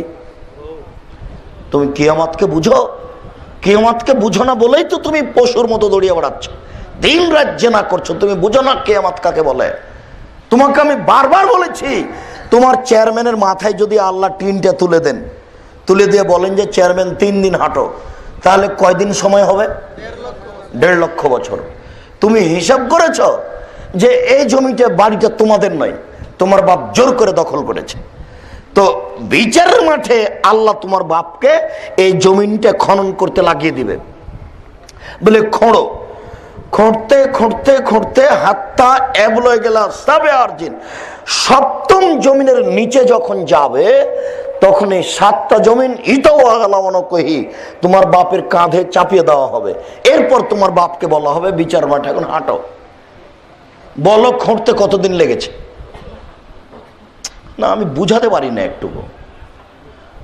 একটা জমিন সমান 500 বছরের পথ। একটা জমিন সমান কতদিনের পথ? 500 বছরের পথ। কয়টা জমিন আছে? 7টা। 7টা জমিন খনন করা যখন শেষ হবে তখন এটা তার কাঁধে তুলে দেওয়া হবে। আল্লাহর নবী বলেছেন আমি অনুবাদক। এবার তুমি বলো খুঁড়তে কতক্ষণ লাগলো? না না না, ভুল হয়ে গেছে। কতদিন খনন করতে লাগবে এই কথা আল্লাহর নবী বলেননি। বলেছেন যে তাকে খনন করতে লাগা হবে। খুঁড়তে খুঁড়তে খুঁড়তে খুঁড়তে যখন শেষ জমিনে চলে যাবে তখন গোটাটা তার কাঁধে চাপিয়ে দেওয়া হবে। কয়দিন লাগবে এই কথা বলা হয়নি। আমি খালি বললাম যে একটার মোটা 500 বছরের পথ, তাহলে 7টা 7 5 3500 বছর হলো। তো এত জমিন তোমার বাপ খনন করবে কিভাবে? আল্লাহর নবী বলছেন সবটা যখন করা হবে তখন গলায় দেওয়া হবে। বলো কতদিন লাগবে? আল্লাহ আলাম, আল্লাহই ভালো জানে। আমি তোমাকে বিচারের মাঠ বোঝাতে অক্ষম। আমি মানুষ, এমনিতে আমার বিদ্যা কম। আমি তেমন বক্তৃতাও জানি না, আমার কাছে বিদ্যাও নাই তেমন। মানুষ এমনিতে জোর করে টেনে নিয়ে আসে। আমি বিচারের মাঠ বুঝাতে আপনাকে আমি অক্ষম। শুধু আল্লাহর নবী বলেছেন কবর যত কঠিন, কিয়ামত তার চেয়ে অনেক বেশি কঠিন। কিয়ামত যত কঠিন, জাহান্নাম তার চেয়ে অনেক অনেক অনেক বেশি কঠিন। এটুকু বলেছেন তাই বললাম। আমি কিয়ামতের মাঠ আপনাকে আমি বুঝাতে অক্ষম। কিয়ামতের মাঠে বদ মানুষের পা থাকবে উপরে, মুখ থাকবে নিচে। মুখের মাধ্যমে হাঁটবে। কতদিন হাঁটবে তা আল্লাহর নবী বলেননি। কিয়ামতের মাঠ আপনাকে আমি বুঝাতে পারবো? অসম্ভব। কি বুঝাবো আপনাকে কিয়ামতের মাঠ? আপনার কাছে কোনো দাম নাই। যেদিন আপনি পেটে এসেছিলেন সেই দিনই আপনার মার আপনার ভাবছিল যে ছেলে বড় হলে ইঞ্জিনিয়ার বানাবো, লন্ডন থেকে পড়িয়ে নিয়েছে বড় ডাক্তার বানাবো। তাই তো তুমি চোর হয়েছ। তুমি দুনিয়ায় বা কি বুঝবে, কিয়ামতে বা কি বুঝবে, জাহান্নামী বা কি বুঝবে, জান্নাতি বা কি বুঝবে? কেন তোমার বড় ভাইকে দেখো না? এই ছেলে, তোমার বড় ভাই যখন গাড়ি থেকে নামলো তখন তোমার বড় ভাইয়ের পায়ে ছিল জুতা, ছিল মোজা, প্যান্টটা ছিল টাকনোর নিচে, দাড়ি ছিল চাঁচা, হাতে ছিল সিগারেট, গলায় ছিল টাই, গায়ে ছিল কোট। তোমার বড় ভাই গাড়ি থেকে নামলো, তারপরে তোমার ভাবি নামলো গাড়ি থেকে, হালকা হালকা গায়ে কাপড় আছে। তারপর তোমার ভাতিজি, তোমার ভাইয়ের মেয়ে নামলো, এবার পরনে কাপড়ই নাই। তারপরে তোমার ভাইয়ের গাড়ির পিছন দিকে কুকুর আছে। বলো তোমার বাপ কি করেছে আর তোমার ভাই কি করেছে? বলো এখন তোমার বাপই কোথায় যাবে আর তোমার ভাই কোথায় যাবে? তুমি বিচার করো। বিচার কার হাতে দিবা? বিচার কার হাতে দিবা? তোমরা এখন বাপ বেটা মিলে ভাবো কি হয়েছে আমাদের। গাড়িতে কি আছে? কুকুর। সফলতা নাকি এটাই? বক্তব্যের সাথে মুনাফিকি করো না। বিছানে ঘুমানোর আগে ওই বাড়িতে যেন কোনো ছবি মূর্তি না থাকে, শোকে যেন তোমার মায়ের কোনো পুতুল না থাকে। অ্যালবামে যত ছবি আছে সব ছবি ছিঁড়ে ফেলে রাতে ঘুমাবা। যদি কাজ না করে ঘুমাও তুমি মুনাফেক। বক্তব্য শুনতে এসে মুনাফেকি করেছো। এইভাবে বক্তব্য শুনে কোনো লাভ নেই। কবর যত কঠিন, কিয়ামত তার চেয়ে অনেক বেশি কঠিন। কিয়ামত যত কঠিন, জাহান্নাম তার চেয়ে অনেক অনেক অনেক বেশি কঠিন। তিনি বলেন, মা রাইতু মানজারান কাত্তাল কবর আফযা মিনহু, আমার জীবনে দেখিনি কোনো দৃশ্য যেটা কবরের চেয়ে আশ্চর্য হতে পারে। আল্লাহ রাসূল বলছেন, পৃথিবীতে যত দৃশ্য আছে, যত দৃশ্য হবে, তার মধ্যে সবচেয়ে আশ্চর্য ভয়ানক দৃশ্য হচ্ছে কবর। আল্লাহ নবী বলেছেন, আমি আপনাকে অনুবাদ করে শোনালাম, কি দিয়ে বুঝায় আপনাকে আমি কবর কি জিনিস। কবর কাকে বলে? আনাস রাদিয়াল্লাহু তাআলা আনহু বলেন, রাসূল সাল্লাল্লাহু আলাইহি সাল্লাম বলেছেন, এতবল মাইয়াতা সালাসা, মানুষ যখন মরে কবরের দিকে যায় তখন তার সাথে তিনটে জিনিস যায়। মানুষ যখন মরে কবরের দিকে যায় তখন তিনটে জিনিস তার সাথে যায়। এর যে ইসলাম ওয়ায়াবকা মাহু ওয়াহিদ, দুইটা ফিরে চলে আসে, একটা তার সাথে থেকে যায়। ইয়াতবু আহলহু ওয়া মালহু ওয়া আমালহু, তার সাথে সাথে যায় তার ছেলে, তার ভাতিজা, তার ভাই, তার আত্মীয় স্বজন, যায় তার সম্পদ, কুদাল, দা, কুড়াল, বধনা, বালতি, আরো কিছু যায় তার কর্ম। এর যে স্নান, ভাতিজা, ভাই, আত্মীয় স্বজন ফিরে চলে আসে, মাল ফিরে চলে আসে, কুদাল, বালতি, বধনা, কুড়াল ফিরে চলে আসে। ইয়াবকা মাহু আমালহু, তার কর্ম তার সাথে থেকে যায়। 24 ঘন্টার মধ্যে কর্ম পরিবর্তন করুন। কর্ম আপনি বুঝেন। আপনাকে আমি বলেছি, এই ছেলে, তোমাকে আমি বলেছি তোমার বাপ তোমাদেরকে উপার্জন করে খাওয়াবে। কি করে? তোমার বাপের জমিদারি দিয়ে, পৈতৃক সম্পত্তি পেয়েছে, তোমাদেরকে খাওয়াবে। না পারলে তোমার বাপ তোমাদেরকে কলা বিক্রি করে খাওয়াবে, না পারলে তোমার বাপ তোমাদেরকে চকলেট বিক্রি করে খাওয়াবে, না পারলে তোমার বাপ দিন মজুরি করে মানুষের বাড়িতে কাজ করে খাওয়াবে। তোমার বাপ যদি সেইটা না পারে, তাহলে তোমার বাপ সারা দিন ভিক্ষা করবে। ভিক্ষা করে করে করে করে যা উপার্জন করেছে সারা দিনে, তা তোমার মাকে আর তোমার ভাই বোনকে খাওয়াবে। বলো, তোমার বোন গার্মেন্টসে আসলো কেন? তাহলে তোমার বাপ বেঁচে নেই। তোমার বোনকে তোমার বাপ শেষ পর্যন্ত কি করে খাওয়াবে? ভিক্ষা করে। এরপরে তোমার বোন গার্মেন্টসে আসতে পারে না, জেনার কারখানা। দেখো, আমল পরিবর্তন করো। সম্মানিত দিনী ভাই, আমল পরিবর্তন করুন, আপনি অনুরোধ রক্ষা করুন। দেখুন, আপনার কর্ম ছাড়া আপনার সাথে কিছু থাকবে না। কর্মই আপনার সাথে যাবে। আপনার বিচার একদিন হবেই। বিচার বড় কঠিন। বিচার যখন আরম্ভ হবে, তখন বিচারের সূচনাতে আল্লাহ বলবেন, আল ইয়াউমা লা তামলিকু নাফসুন লিনাফসিন শাইআ ওয়াল আমরু ইয়াউমাইযিন লিল্লাহ। আজ কোনো মানুষ কোনো মানুষের কোনো উপকার করতে পারবে না, একচ্ছত্র মালিকানা আমার হাতে থাকবে। এটা আল্লাহর প্রথম বাক্য। তারপরে আল্লাহ বলবেন, আইনাল জাব্বার আইনাল মুতাকাব্বির। 7 আকাশ ডান হাতে ধরে, 7 জমিন বাম হাতে ধরে ঝাঁকি মেরে বলবেন, স্বৈরাচারী, স্বেচ্ছাচারী, অহংকারী, বদমেজাজিরা কোথায়? আনা মালিকুল আমলাক, আমি হচ্ছে রাজাধিরাজ। ওই সময়তে জাহান্নাম গন্ডগোল লাগিয়ে দেবে। জাহান্নাম গন্ডগোল লাগিয়ে দিয়ে বলবে, আমার ভিতরে স্বৈরাচারী, স্বেচ্ছাচারী, অহংকারী, বদমেজাজি কেন? জাহান্নাম হইচই লাগিয়ে দিবে, আমার ভিতরে স্বৈরাচারী, স্বেচ্ছাচারী, অহংকারী, বদমেজাজি কেন? তখন আল্লাহ তাআলা বলবেন, এই জাহান্নাম শোনো, ইন্নামা আনতি গাযাবি। জাহান্নাম, তুমি আমার রাগ। জাহান্নাম, তুমি আমার ক্রোধ। জাহান্নাম, তুমি আমার রাগ। ওয়া দেব বেকে মানাশাও মিন ইবাদি, আমার বান্দার যাকে ইচ্ছে তাকে তোমাকে দিয়ে শাস্তি দিব, আমি নিজে শাস্তি দিব না। আমার যার উপরে রাগ আছে তাকে তোমাকে দিয়ে শাস্তি দিব। কথা মনে হয় আমি বুঝাতে পারলাম না। সাবধান, বিচারের মাঠ আপনি বুঝতে অক্ষম, কবর আপনি বুঝতে অক্ষম। এই কারণে রাসূল সাল্লাল্লাহু আলাইহি ওয়াসাল্লাম বারবার বলতেন, ফাকসিরু যিকরা হাযিমিল লাযযাতিল মউত।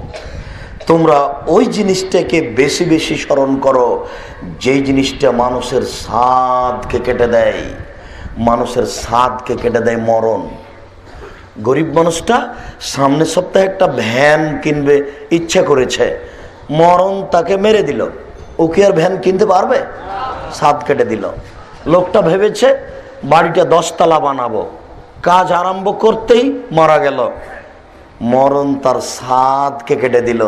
আল্লাহ রাসূল বলছেন, যেই জিনিসটা মানুষের সাদকে কেটে দেয় সেই জিনিসটা তোমরা বেশি বেশি স্মরণ করো, সেইটা হলো মরণ। একজন সাহাবী, আনসারী সাহাবী, আল্লাহ রাসূলের কাছে এসে বলছেন, আল্লাহ রাসূল, আইয়ুল মুমিনিনা আফজাল, আল্লাহ রাসূল বলেন তো সবচেয়ে ভালো মানুষ কে? আল্লাহ রাসূল বলেন তো সবচেয়ে ভালো মানুষ কে? দেখি আপনারা বলেন তো সবচেয়ে ভালো মানুষ কে? জি,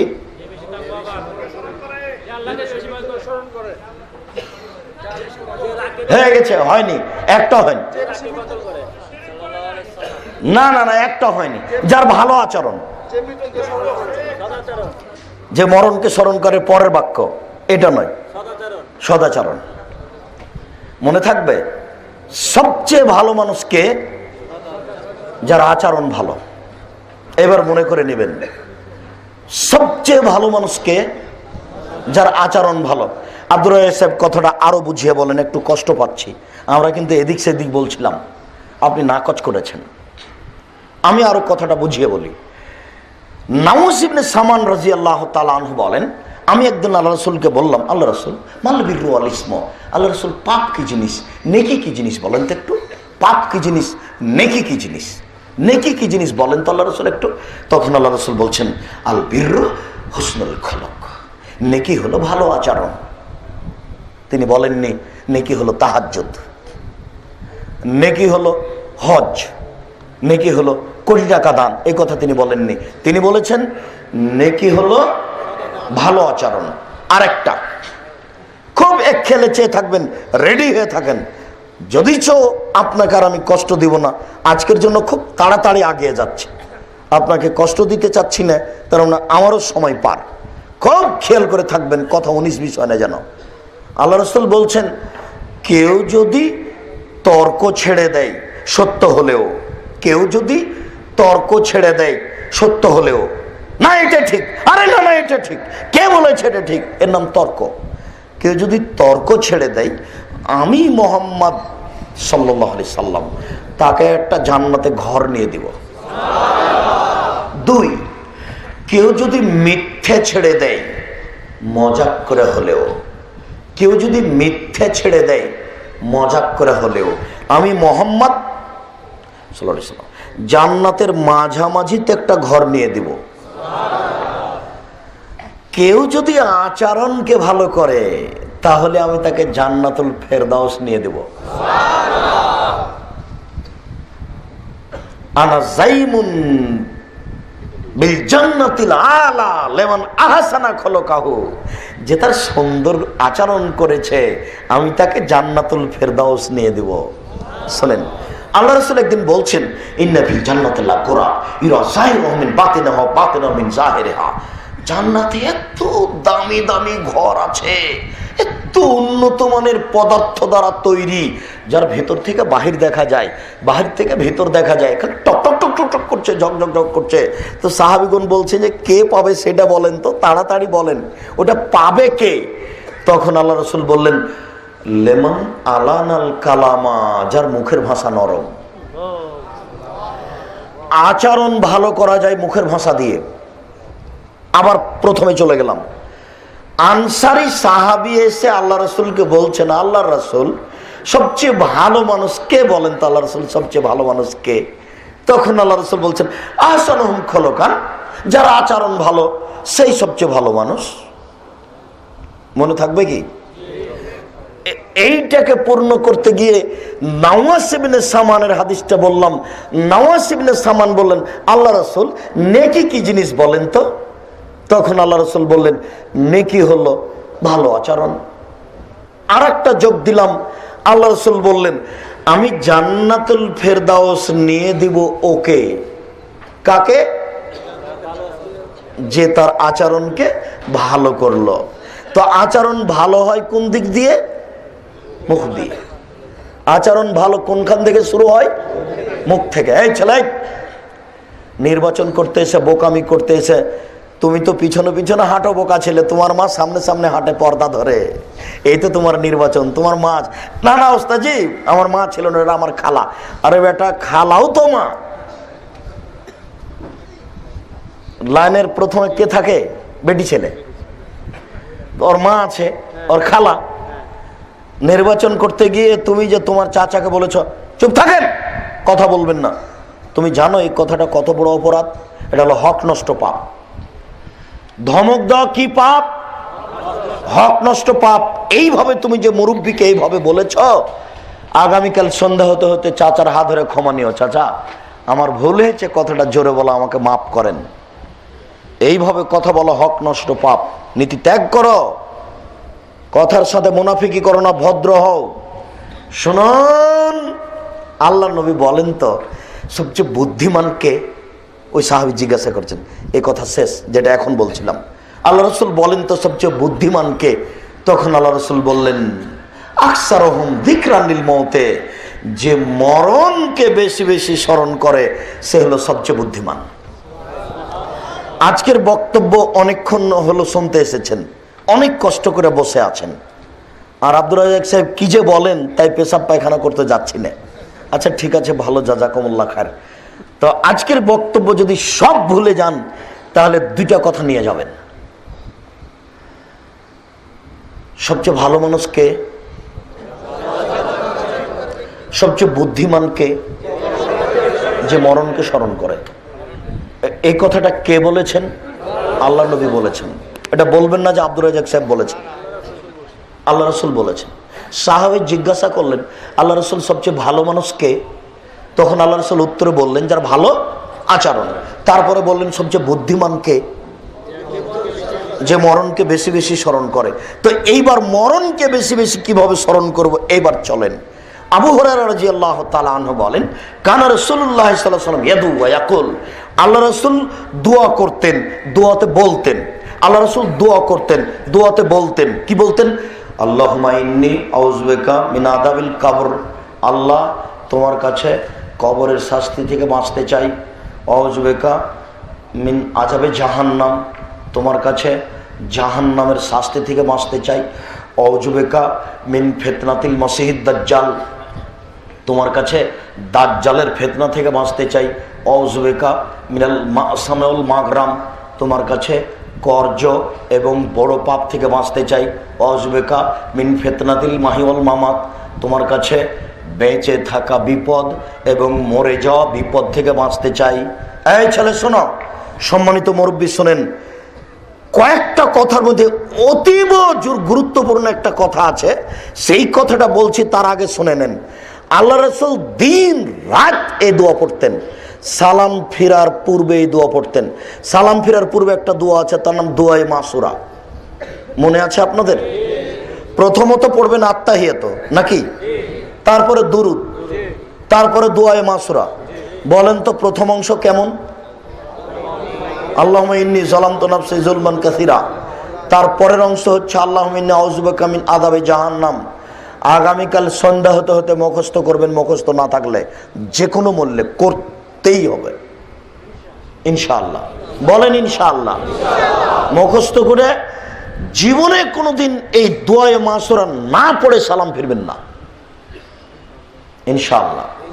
দোয়ায়ে মাসুরা না পড়ে সালাম ফিরবেন না। এটাই হচ্ছে মরণকে স্মরণ করা। আমি বললাম, আল্লাহ তুমি আমাকে কবরে শাস্তি দিও না, আল্লাহ তুমি আমাকে জাহান্নামের শাস্তি দিও না, আল্লাহ তুমি আমাকে দাজ্জালের ফিতনা থেকে বাঁচাও, আল্লাহ তুমি আমাকে জীবিতকালীন ফিতনা থেকে বাঁচাও। জীবিত থাকার ফিতনা অনেক। কি হয়েছে? ছেলেকে শত্রু মারে দিয়েছে, হায় হারে। কি হয়েছে? আমার নামে পরনাজারি হয়ে গেছে, আমাকে নাকি জেলে দিবে, ধরবে। চলো চলো পালাই পালাই পালাই। মেয়ের বাড়ি গেল, মেয়ের বাড়ি গিয়ে মারা গেল। লোকেরা বলছে বেঁচে গেছে, যাক দুনিয়াবি ঝামেলা থেকে বেঁচে গেছে, কোনো সমস্যা নেই। জিনা উপরে যা সমস্যা ছিল এবার মাটির নিচে তার চেয়ে অনেক অনেক অনেক বেশি। আল্লাহর নবী বলছেন, আল্লাহ দুনিয়াবি ফিতনা থেকে বাঁচাও, আল্লাহ কবরের ফিতনা থেকে বাঁচাও। দুনিয়া যত কঠিন কবর তার চেয়ে বেশি কঠিন, কবর যত কঠিন কিয়ামত তার চেয়ে বেশি কঠিন। তাহলে এই ফিতনার চেয়ে ওটা আরো বেশি, অনেক বড় ফিতনা। কেউ বুঝে না, মনে করছে যে লোকটা মরে গেল, দুনিয়া ফিতনা থেকে বেঁচে গেল, না, কবরে আরো কঠিন। এই ছেলে, তোমার চেয়ারম্যান সাহেব পিছনে আল্লাহ একটা পতাকা গেড়ে দিবেন, যে পতাকা আজকে তুমি নিয়ে ঘুরছো। আল্লাহ রাসূল বলছেন যে তোমার চেয়ারম্যানের পতাকাটা হবে, তার গাদ্দারি যত বেশি পতাকা তত বড়। যত টাকা বেশি খেয়েছে মেরে পতাকা তত বড়। তো বলো ফিতনাটা কম হলো না বেশি হলো? কবর তো কত কঠিন, আল্লাহ রহম করো। কেউ বুঝে না, সবাই খায় পায়খানা করে দিন কাটায়, কেউ দাম দেয় না। শরীয়তের কেউ দাম দেয় না, কবর কিয়ামত জাহান্নামের কেউ দাম দেয় না। এমনি মানুষের দিন কাটছে। এরপরের যেটা বলছি, আল্লাহ তুমি বড় পাপ থেকে বাঁচাও, আল্লাহ তুমি কর্জ থেকে বাঁচাও। কর্জ কি জিনিস? কর্জ থেকে তিনি কেন বাঁচতে চাইলেন শোনেন। ব্যাংকে কোটি টাকা উঠিয়ে ব্যবসা করবেন না, ভুল সিদ্ধান্ত। ব্যবসা শুরু হবে চকলেট থেকে, তারপরে কলা, তারপরে কাপড়, তারপরে Saudi, Kuwait, Qatar, Russia, German, Japan, London, America. যত টাকা বেশি তত বিদেশে বেশি, কোটি কোটি টাকা। আপনার ব্যবসায় টাকা বেশি হতে অন্তত 30 বছর লাগবে। একদিনই আপনি লোন ব্যাংকে তুলে ব্যবসা করতে গেলেন কেন? লোন থাকলে তার জানাজাই হয় না। এবার কি হবে বলেন? আল্লাহ রাসূল বলছেন এর ঋণ আছে, জি, তো গেলাম তাহলে আমি। কথা মনে থাকবে কি? ঋণ থাকলে জানাজা নেই। যদি জানাজাই না থাকে তাহলে আপনার কি হলো বলেন? কোন বুদ্ধি আপনার মাথায় আসলো? কে আপনাকে ঋণ নিয়ে ব্যাংক থেকে টাকা তুলে ব্যবসা করতে বললো? কে বলেছে? কোনোদিন তো আমি বলিনি। মানুষ লোন করবে, কর্জ নেবে কখন জানেন? 10টা বেজে গেল, ছেলে মেয়ের কোনো খাওয়ার ব্যবস্থা নেই, ছেলে মেয়ে কান্নাকাটি করছে, কি করি? 11টা বেজে গেল, খাওয়ার কোনো পথ নেই, কাজকর্ম হলো না। তখন মানুষের বাড়ি থেকে কিছু কর্জ করে নিয়ে আসে। ছেলে মেয়ে তাহলে সারাদিন না খেয়ে মারা যাবে। যেদিন কাজ পাবেন সেদিন টাকা নিয়ে পূর্ণ করিয়েন, আজকে কর্জ করে নিয়ে আসে। কথা বুঝাতে পারলাম না? আচ্ছা, কর্জ কি জিনিস যে আল্লাহ রাসূল দিন রাত পরিত্রাণ চাইতেন? আল্লাহ আমাকে কর্জ থেকে বাঁচাও, আল্লাহ তুমি আমাকে ঋণ থেকে বাঁচাও, আল্লাহ তুমি আমাকে ঋণ থেকে বাঁচাও। আপনি অত সহজ মনে করলেন? এই ছেলে, আর একটা কথা তোমাকে বলি, আল্লাহ রাসূল দিন রাত বলতেন আল্লাহুম্মা ইন্নী আউযুবিকা মিনাল কাসালে, আল্লাহ তুমি আমাকে অলসতা থেকে বাঁচাও, আল্লাহ তুমি আমাকে অলসতা থেকে বাঁচাও, আল্লাহ তুমি আমাকে অলসতা থেকে বাঁচাও। অলসতা মানুষকে ধ্বংস করে, অলসতা মানুষের ব্যবসাকে নষ্ট করে, অলসতা মানুষের অর্থ সম্পদকে ধ্বংস করে। যারা আপনারা ঢাকায় মানুষ, পুরাতন ঢাকায় বংশালে বসবাস করেন, আপনারা তো সকাল 11টার সময়তে উঠেন। আপনি কত বড় অলস চিন্তা করেছেন? বাপের জমিদারি খাচ্ছেন, সেজন্য চিরদিন থাকবে এভাবে? ভুল হিসাব। অলসতা ত্যাগ করুন। আজানের সাথে সাথে ল্যাপ তুলে ফেলে লাফ দিয়ে উঠবেন। অলসতা কি জিনিস? লাথি মারবেন অলসতাকে। অলসতা মানুষকে ভিক্ষুক বানায়। না হলে এই বাক্যের আগের কথাটা আবার বুঝেন। অলসতা অবশ্যই বিপদ নিয়ে আসে, নইলে কেন আল্লাহ রাসূল বলছেন আল্লাহ তুমি আমাকে অলসতা থেকে বাঁচাও, আল্লাহ তুমি আমাকে অলসতা থেকে বাঁচাও। এই বোকা ছেলে, তুমি রিক্সা চালাও, একটা ভাড়া পেয়েছো 40 টাকা, তাই তুমি রিক্সার সিটের উপরে উঠে বসে আছো। আমি এখন বললাম চলো, তখন বলছে যে আমি যাব না, এখন 20 টাকা 40 টাকা পেয়ে বড় লোক হয়ে গেছে।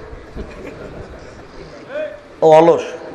শোনেন, বাপ যতদিন কাজ করে খেতে পারবে ততদিন ব্যাটার খেতে পাবে না। এর নাম ইসলাম, এর নাম ধর্ম। কাউকে বসে খেতে দেবে না ইসলাম। অলসতার দিন রাত আল্লাহ রাসূল অলসতা থেকে বাঁচতে চাইতেন। কর্জ, যার কর্জ আছে তার জানাজা নেই। মানুষ যদি শহীদ হয়ে যায় সব পাপ ক্ষমা, তবে কর্জের পাপ ক্ষমা হবে না। মানুষ যদি শহীদ হয়ে যায় সব পাপ ক্ষমা, কোনটা হবে না? কর্জ, ঋণ ক্ষমা হবে না। সাবধান, আগামীকাল সন্ধ্যা হতে হতে ঋণের পথ বন্ধ করুন। যারা কোটি টাকার মালিক, কোটি কোটি টাকার মালিক, তার হিসাব করে দেখা গেল যে তার কাছে যা টাকা আছে তার চেয়ে ঋণ বেশি। গাড়ি আছে, বাড়ি আছে, মেয়ের জন্য আইসক্রিম কিনে 350 টাকা দিয়ে, বেটির জন্য বরফ কিনেছে কত টাকা দিয়ে? 350 টাকা। ঋণ আছে 350 কোটি। কিভাবে চলে? ধ্বংস এভাবে নেমে আসে। রাসূল সাল্লাল্লাহু আলাইহি সাল্লাম কবরের শাস্তি থেকে বাঁচতে গিয়ে এই কথা বললেন। সম্মানিত উপস্থিতি, রাসূল সাল্লাল্লাহু আলাইহি ওয়াসাল্লাম বললেন, আয়েশা রাদিয়াল্লাহু তাআলা আনহা বলেন, একজন ভিক্ষিকা আমার দরজায় এসে বলল, আত'ইমুনি আযাকুমুল্লাহু মিন আযাবিল কবর ওয়া ফিতনাতিল মাসিহিদ দাজ্জাল। বাড়িতে কে আছো? আমাকে খেতে দাও, তোমাদেরকে আল্লাহ কবরের শাস্তি থেকে বাঁচাবে, দাজ্জাল থেকে বাঁচাবে। আয়েশা রাদিয়াল্লাহু তাআলা আনহা খেপে গেলেন। কবরের শাস্তি?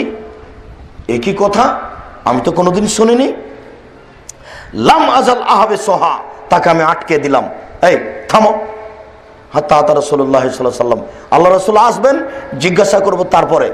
শুনুন, উমর রাদিয়াল্লাহু তাআলা আনহু যদি আজকে বেঁচে থাকতেন তাহলে শতকরা 98 জন বক্তার আজীবন জেল হতো বাংলাদেশে।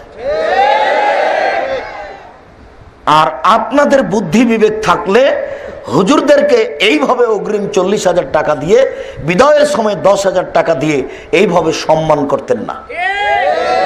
আপনাদেরও বুদ্ধি নাই। শোনেন, একটা ভিক্ষিকের কথা শোনেন। এই ছেলাই, রেডি হও, অলস হয়েছ কেন? একটা ভিক্ষিকার কথা শোনেন। একজন ভিক্ষিকা ইহুদি মহিলা, ভিক্ষিকাটা কে? ইহুদি মহিলা এসে বলছে, আমাকে খেতে দাও, তোমাকে কবরের শাস্তি থেকে বাঁচাবে। তখন আয়েশা কোনোদিন শোনেননি কবরের শাস্তি হয়। একবারে আয়েশা কবরের শাস্তি মানে বলো কি তুমি? এক থামো। ওকে বন্দি করলেন, বেঁধে দিলেন, বেঁধে রেখে দিলেন। আল্লাহ রাসূল বাড়িতে আসলেন। আল্লাহ রাসূল বাড়িতে আসতেই বলছেন, মা কালাতুল ইহুদিয়ে, ইহুদি মহিলা কি বলে? তখন আল্লাহ রাসূল বলছেন, মা কালাত, ও কি বলছে? তখন আয়েশা রাদিয়াল্লাহু আনহা বলছেন, কালাত, ও বলছে যে আত'ইমুনি আযাকুমুল্লাহ মিন ফিতনাতিদ দুনিয়া মিন ফিতনাতিদ দাজ্জাল ওয়া মিন আযাবিল কবর। তোমরা আমাকে খেতে দাও, তোমাদেরকে আল্লাহ কবরের শাস্তি থেকে বাঁচাবে, এই কথা বলছে। কবরের শাস্তির কথা বলছে কেন? এরকম কথা তো আমি কোনোদিন শুনিনি। তখন আল্লাহ রাসূল বলছেন, নাম হ্যাঁ, আযাবুল কবরে হক, কবরের শাস্তি সত্য। এই কথা বলে ফাকামা ওরা ফায়দাইহে, দাঁড়ালেন, হাত উঠালেন, ও মাদ্দা, বেশি করে হাত উঠালেন, ওয়া ইয়াস্তাইযু মিন আযাবিল কবরে ওয়া মিন ফিতনাতিদ দাজ্জাল, কবরের শাস্তি থেকে বাঁচতে দোয়া করতে লাগলেন। আল্লাহ তুমি আমাকে কবরের শাস্তি থেকে বাঁচাও, আল্লাহ তুমি আমাকে দাজ্জালের ফিতনা থেকে বাঁচাও, আল্লাহ তুমি আমাকে কবরের শাস্তি থেকে বাঁচাও, আল্লাহ তুমি আমাকে দাজ্জালের ফিতনা থেকে বাঁচাও। দীর্ঘ সময় ধরে তিনি কবরের শাস্তি থেকে বাঁচতে চাইলেন, হাত তুলে দোয়া করে। কথা আবার বুঝিয়ে বলি, আয়েশা ভিক্ষিকাকে আটকালেন কেন? কবরের শাস্তি হয় কি না এটা আয়েশার জানা ছিল না। আয়েশা রাদিয়াল্লাহু তাআলা মনে করেছিলেন যে মিথ্যা কথা বলেছে। বুঝাতে পারলাম না? আয়েশা রাদিয়াল্লাহু তাআলা মনে করেছিলেন যে এই মহিলা মিথ্যা কথা বলেছে, এই জন্য তাকে আটকে দিলেন। কিন্তু দেখা গেল যে রাসূলও ওই কথাই বললেন যেটা ভিক্ষিকে বলেছে। এবার আপনি বলেন আপনার বক্তব্য শোনা কেমন হয়েছে? বসে আছেন কি করে? কাপুরুষের পরিচয় দিয়ে। আপনার শরীরে পুজ আছে, আমার শরীরে রক্ত আছে।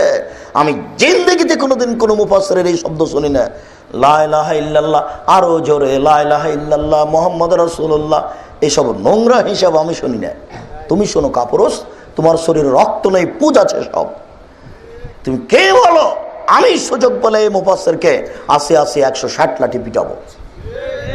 সাধারণ মানুষের উপর অপবাদ লাগালে 80 লাঠি পিটাতে হয়, আর নবীর উপরে অপবাদ লাগালে 80 160 লাঠি পিটাতে হয়। তুমি সম্মান করো, তোমার মাথায় গোবর আছে, হিসাব নাই তোমার। কেন তুমি সম্মান করবে? দেখো আয়েশা রাদিয়াল্লাহু তাআলা ভিক্ষিকে আটকে দিলেন না। আমি মনে হয় বুঝাতে পারছি না। আয়েশা রাদিয়াল্লাহু তাআলা কাকে আটকে দিলেন? ভিক্ষিকাকে আটকে দিলেন, একজন মহিলা মানুষকে আটকে দিলেন। আর দিন রাত তুমি মহিলা বৈঠকে সব মিথ্যা কথা শুনছো। মহিলা বৈঠকে না যায় হারাম বলিনি আমি আপনাকে? যে মহিলা বৈঠকই চলবে না, মহিলা আবার বক্তব্য দিয়ে বেড়াই, এই জেলা থেকে ওই জেলা, এই থানা থেকে ওই থানা, এগুলো হারাম। মিথ্যা কথা বন্ধ করুন ধর্মের নামে। এরপরে কবরের শাস্তি থেকে বাঁচতে চাইলেন, 1 নাম্বার, দান খায়রাত করলে কবরের শাস্তি হবে না, মনে রাখবেন। 2, খুব খেয়াল করে থাকবেন, শেষের দিকে চলে এসেছে। উকবা ইবনে আমির রাদিয়াল্লাহু তাআলা আনহু বলেন, ইন্না সাদকাতা সিররে তুতফিউ আন সাহেবিহা হারাল কবরে। গোপনে দান করলে কবরে শাস্তি হয় না। গোপনে দান করলে কবরের শাস্তি হয় না। আগের বারে বললাম দান করলে কবরের শাস্তি হয় না, মাফ হয়ে যায়। 2 নম্বরে বললাম গোপনে দান করলে কবরের শাস্তি হয় না। 3, আল্লাহ রাসূল বলেন, মান কাতালহু বাতনহু লাই ইউযাবাহু ফি কবরিহি। যার পেট তাকে হত্যা করেছে তার কবরে শাস্তি কখনো কোনোদিনও হবে না। যে পেটের ব্যথায় মারা যায়, যে ক্যান্সারে মারা যায়, যে গ্যাস্ট্রিক এই রোগে মারা যায়, তার কবরের শাস্তি হবে না। আব্দুল রাজ্জাক সাহেব হিন্দু যদি পেট ব্যথায় মারা যায়, হ্যাঁ কথা তো ঠিক। তো আপনাকে একদিন বলছিলাম, আপনার মনে আছে কি, যে আমাদের নবী মুহাম্মদ সাল্লাল্লাহু আলাইহি ওয়াসাল্লাম বললেন, ওয়াদানি রাব্বি, আমার প্রতিপালক আমার সাথে চুক্তি করেছেন। আমাদের নবী বলছেন, আমার প্রতিপালক আমার সাথে চুক্তি করেছেন, আমার প্রতিপালকের সাথে আমার চুক্তি হয়েছে, আমার উম্মতের 70,000 মানুষকে জান্নাতে দিবেন, যাদের হিসাব নিকাশ হবে না, যাদের শাস্তি হবে না। তিনি বলছেন, আমার প্রতিপালকের সাথে আরো বাড়তি চুক্তি হয়েছে, আমার প্রতিপালকের সাথে আরো বাড়তি চুক্তি হয়েছে। 70,000-এর প্রত্যেক হাজারের সাথে আরো 70,000, 70,000-এর প্রত্যেক হাজারের সাথে আরো 70,000, 70,000-এর প্রত্যেক হাজারের সাথে আরো 70,000। আমার প্রতিপালকের সাথে আমার বাড়তি চুক্তি হয়েছে, আরো আদা হয়েছে। সালাসা হাসায়াতি মিন হাসায়াতি রাব্বি, আমার প্রতিপালক 3 অঞ্জলি মানুষ জাহান্নাম থেকে বের করে জান্নাতে দিবেন। আমার প্রতিপালক 3 অঞ্জলি মানুষ জাহান্নাম থেকে বের করে জান্নাতে দিবেন। আমার প্রতিপালক 3 অঞ্জলি মানুষ জাহান্নাম থেকে বের করে জান্নাতে দিবেন। তখন এ হাদিসকে সামনে রেখে 16 ভাষার পণ্ডিত ডক্টর শহীদুল্লাহ রাহিমাহুল্লাহ মাওলানা আব্দুল্লাহিল কাফি আল কুরাইশিকে বলেছিলেন, জনাব, আল্লাহর হাত কি ছোট? আল্লাহর হাত তো জাহান্নামের চেয়ে বড়। জাহান্নামের তো সবাই চলে আসতে পারে, ফেরাউনও তো আসতে পারে। তখন মাওলানা আব্দুল্লাহিল কাফি আল কুরাইশি রাহিমাহুল্লাহ বলেছিলেন, জনাব, আল্লাহর হাত ছোট নয়, এ কথাই সত্য। আল্লাহর হাত বড়, এ কথাই সত্য। মনে রাখবেন, অন্তরে ঈমান থাকবে না যার, অঞ্জলিতে আসার সুযোগ হবে না তার। অন্তরে ঈমান থাকবে না যার, অঞ্জলিতে আসার সুযোগ হবে না তার। অন্তরে ঈমান থাকবে না যার, অঞ্জলিতে আসার সুযোগ হবে না তার। ইহুদিদের ঈমান কেটে গেছে, খ্রিস্টানের ঈমান কেটে গেছে, হিন্দুদের ঈমান কেটে গেছে। বোকা ছেলে, তোমার বাপ আর তোমার মার আর তোমাদের ঈমান কেটে গেল জন্মদিবসে। তোমার মায়ের ঈমান কেটে গেছে জন্মদিবসে। তোমার মা এবার অঞ্জলিতে আসতে পাবে না। বুঝাতে পারিনি? শিরক করলে ঈমান কেটে যায়। শিরক করলে কি হয়? ঈমান কেটে যায়। হিন্দুদের ঈমান কেটে গেছে, ইহুদিদের কেটে গেছে, খ্রিস্টানের কেটে গেছে, মুসলমানের কেটে যাচ্ছে শিরক বেদাতে। মুসলমানের কেটে যাচ্ছে শিরক বেদাতে, এরা অঞ্জলিতে আসতে পাবে না। এবার আব্দুর রাজ্জাক সাহেব, কথা বুঝে গেছি, পেট ব্যথায় মারা গেছে তাই বলে হিন্দু জান্নাতে যাবে এ কথা নয়। বুঝেছি, কথা বুঝতে পারেননি? পাপী তবে ঈমান থাকা লাগবে, পাপী তবে ঈমান থাকা লাগবে। মৃত্যু দিবস পালন করলে ঈমান কেটে যায়, আরো দিন পালন করলে ঈমান কেটে যায়।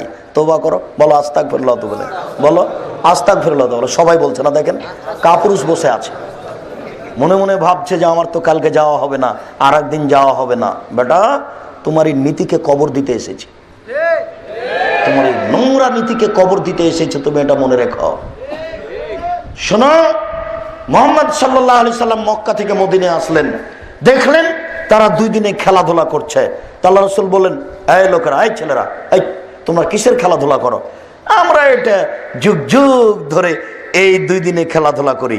তখন আল্লাহ রাসূল বলছেন, শোনো, কাদ আদালাকুমুল্লাহু বিহিমা খায়রান মিনহুমা, আল্লাহ তোমাদের এই 2 দিনকে বাতিল করে, তোমাদের এই 2 দিনকে বাতিল করে, তোমাদের এই 2 দিনকে বাতিল করে এর চেয়ে সুন্দর 2টা দিন দিয়েছেন, যার নাম, একটার নাম ঈদুল আজহা, একটার নাম ঈদুল ফিতর।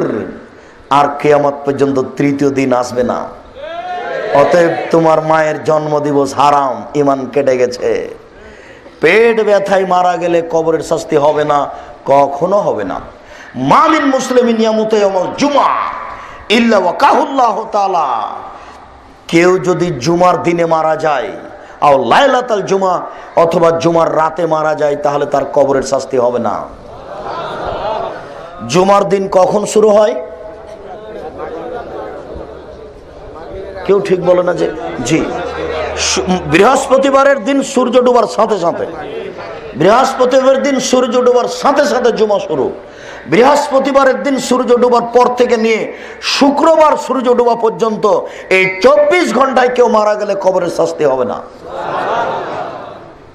রাসূল সাল্লাল্লাহু আলাইহি ওয়াসাল্লাম বললেন যে যারা শহীদ হয়ে যায় তার 6টা জিনিস আছে, তার একটা হলো ইজর মিন আযাবিল কবরে, তার কবরের শাস্তি হবে না।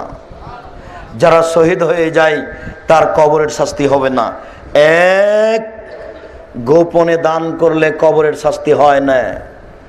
2, পেট ব্যথায় মারা গেলে কবরের শাস্তি মাপ। 3, জুমার দিন মারা গেলে কবরের শাস্তি মাপ। 4, শহীদ হয়ে গেলে কবরের শাস্তি হয় না, কবরের শাস্তি মাপ। দিন রাত কবরের শাস্তির জন্য ক্ষমা চাইবেন। আল্লাহ নবী 2টা কবরের পাশ দিয়ে হাঁটছিলেন, বললেন যে এই কবরে শাস্তি হচ্ছে, এই কবরে শাস্তি হচ্ছে। তিনি একটা খেজুরের ডাল ভেঙে 2 টুকরা করে 2 কবরে পুঁতে দিয়ে বললেন যে এর কবরের শাস্তি হালকা হয়ে গেল ডাল 2টা শুষ্ক হওয়া পর্যন্ত। কবরের শাস্তি হচ্ছিল 1, পেশাব থেকে বাঁচছিল না এই জন্য। 2, চুগলখড়ি করতো এই জন্য। একজন পেশাব থেকে সতর্ক থাকতো না। আব্দুর রাজাক সাহেব, নেটে দেখা যায় জনৈক ফালতু লোকটা বলেছে, কি বলেছে, যে আপনি বলেছেন 1 বালতি পানি পেশাবে কাপড় ডুবিয়ে নিয়ে সালাত আদায় করলে সালাত হয়ে যাবে। তাই তো নেটে দেখতে পাই আপনার নামে। শোনেন, কথাকে আপনি তাই বলেছেন, আমি এইভাবে বলিনি, আমি আসলে এইটা বলতে চাইনি। আমি বলতে চেয়েছি পেশাব মানুষের খুব বিপজ্জনক। 1 ফোঁটা, অর্ধ ফোঁটা, একটু মানুষের পেশাব যদি গায়ে কাপড়ে লেগে যায় আর সালাত হবে না, আর নামাজ হবে না। সাবধান থাকুন। পক্ষান্তরে গাভীর পেশাব বালতিতে রেখে কাপড় ভিজিয়ে নিয়ে সালাত আদায় করলে কোনো সমস্যা নেই। আমি আসলে এইটা বলতে চাইনি, ওইটা বলেছি। ও কেটে এইটুকু রেখেছে, ওইটুকু বাদ দিয়েছে। এটা হলো মুনাফিকি। যারা করছে তাদের আল্লাহ হেদায়েত দান করুক। তারা যে কত বড় মুনাফিক, তারা এটা করবে কেন? তারা দিন কিছু প্রচার করবে পারলে, এইগুলো করবে কেন? সম্মানিত দিনী ভাই, আপনি কবরের শাস্তি থেকে বাঁচুন, রাত দিন দোয়া পড়ুন। আমি আলোচনার শেষ অংশে এসে বলছি, আপনারা সবাই জানেন, যেটা আমার আন্তরিক জোরালো আপনার কাছে অনুরোধ, আপনারা সবাই জানেন আমি প্রায় 15 বছর থেকে ঢাকা আসি। তখন থেকে আমি ভাবছিলাম ঢাকায় বা ঢাকার আশেপাশে কোথায় একটা বিশাল ভূখণ্ড পাওয়া যাবে যেখানে একটা উন্নত মানের প্রতিষ্ঠান গড়া যাবে। ঘুরতে ঘুরতে দেখা গেল এই হাঁটাবো, বীর হাঁটাবো, রূপগঞ্জ, দেবই বাজার, নারায়ণগঞ্জ, ঢাকা কুড়িল 300 ফুট রাস্তার মাথায় এলাকার লোকেরা 14 থেকে 15 বিঘে জমি আমার হাতে হস্তান্তর করেছে। আলহামদুলিল্লাহ, সেখানে আমি 2013 সালে 24শে আগস্ট এই প্রতিষ্ঠান চালু করেছি। 2013 সালের 24শে আগস্ট রোজ মঙ্গলবার সকাল 11টার সময় আমি জাতির উদ্দেশ্যে বলেছি, আমার হাতে টাকা নাই এ কথা সত্য, এখানে প্রতিষ্ঠান গড়বে এ কথাও সত্য। ইনশাল্লাহ গড়বেই গড়বে। কিভাবে গড়বে তা আমার জানা নাই। আমি আপনাদেরকে অনুরোধ করেছি এই প্রতিষ্ঠানের মাধ্যমে এদেশের ছেলে মেয়েদেরকে উন্নত মানের আরবি, ইংরেজি, বাংলা শিক্ষা দিতে চাই। এর মাধ্যমে তারা অন্যায়ের বিরুদ্ধে লড়বে মুখে কলমে মিডিয়ায়। এটা আমার মনে বড় স্বাদ। আমি জাতির সাথে অদাবদ্ধ। আমি জাতির ছেলে মেয়েকে উন্নত মানের শিক্ষা দিতে চাই। এই মর্মে আপনার কাছে আমি প্রথমে দাবি রেখেছি, 1 নম্বর দাবি, আপনি একটু দোয়া করবেন, আল্লাহ আব্দুর রাজাক সাহেব যে প্রতিষ্ঠান গড়ছেন এই প্রতিষ্ঠানটা তুমি কবুল করো, আল্লাহুম্মা আমিন। এটা আপনার কাছে আমার প্রথম দাবি, আপনি একটু দোয়া করবেন।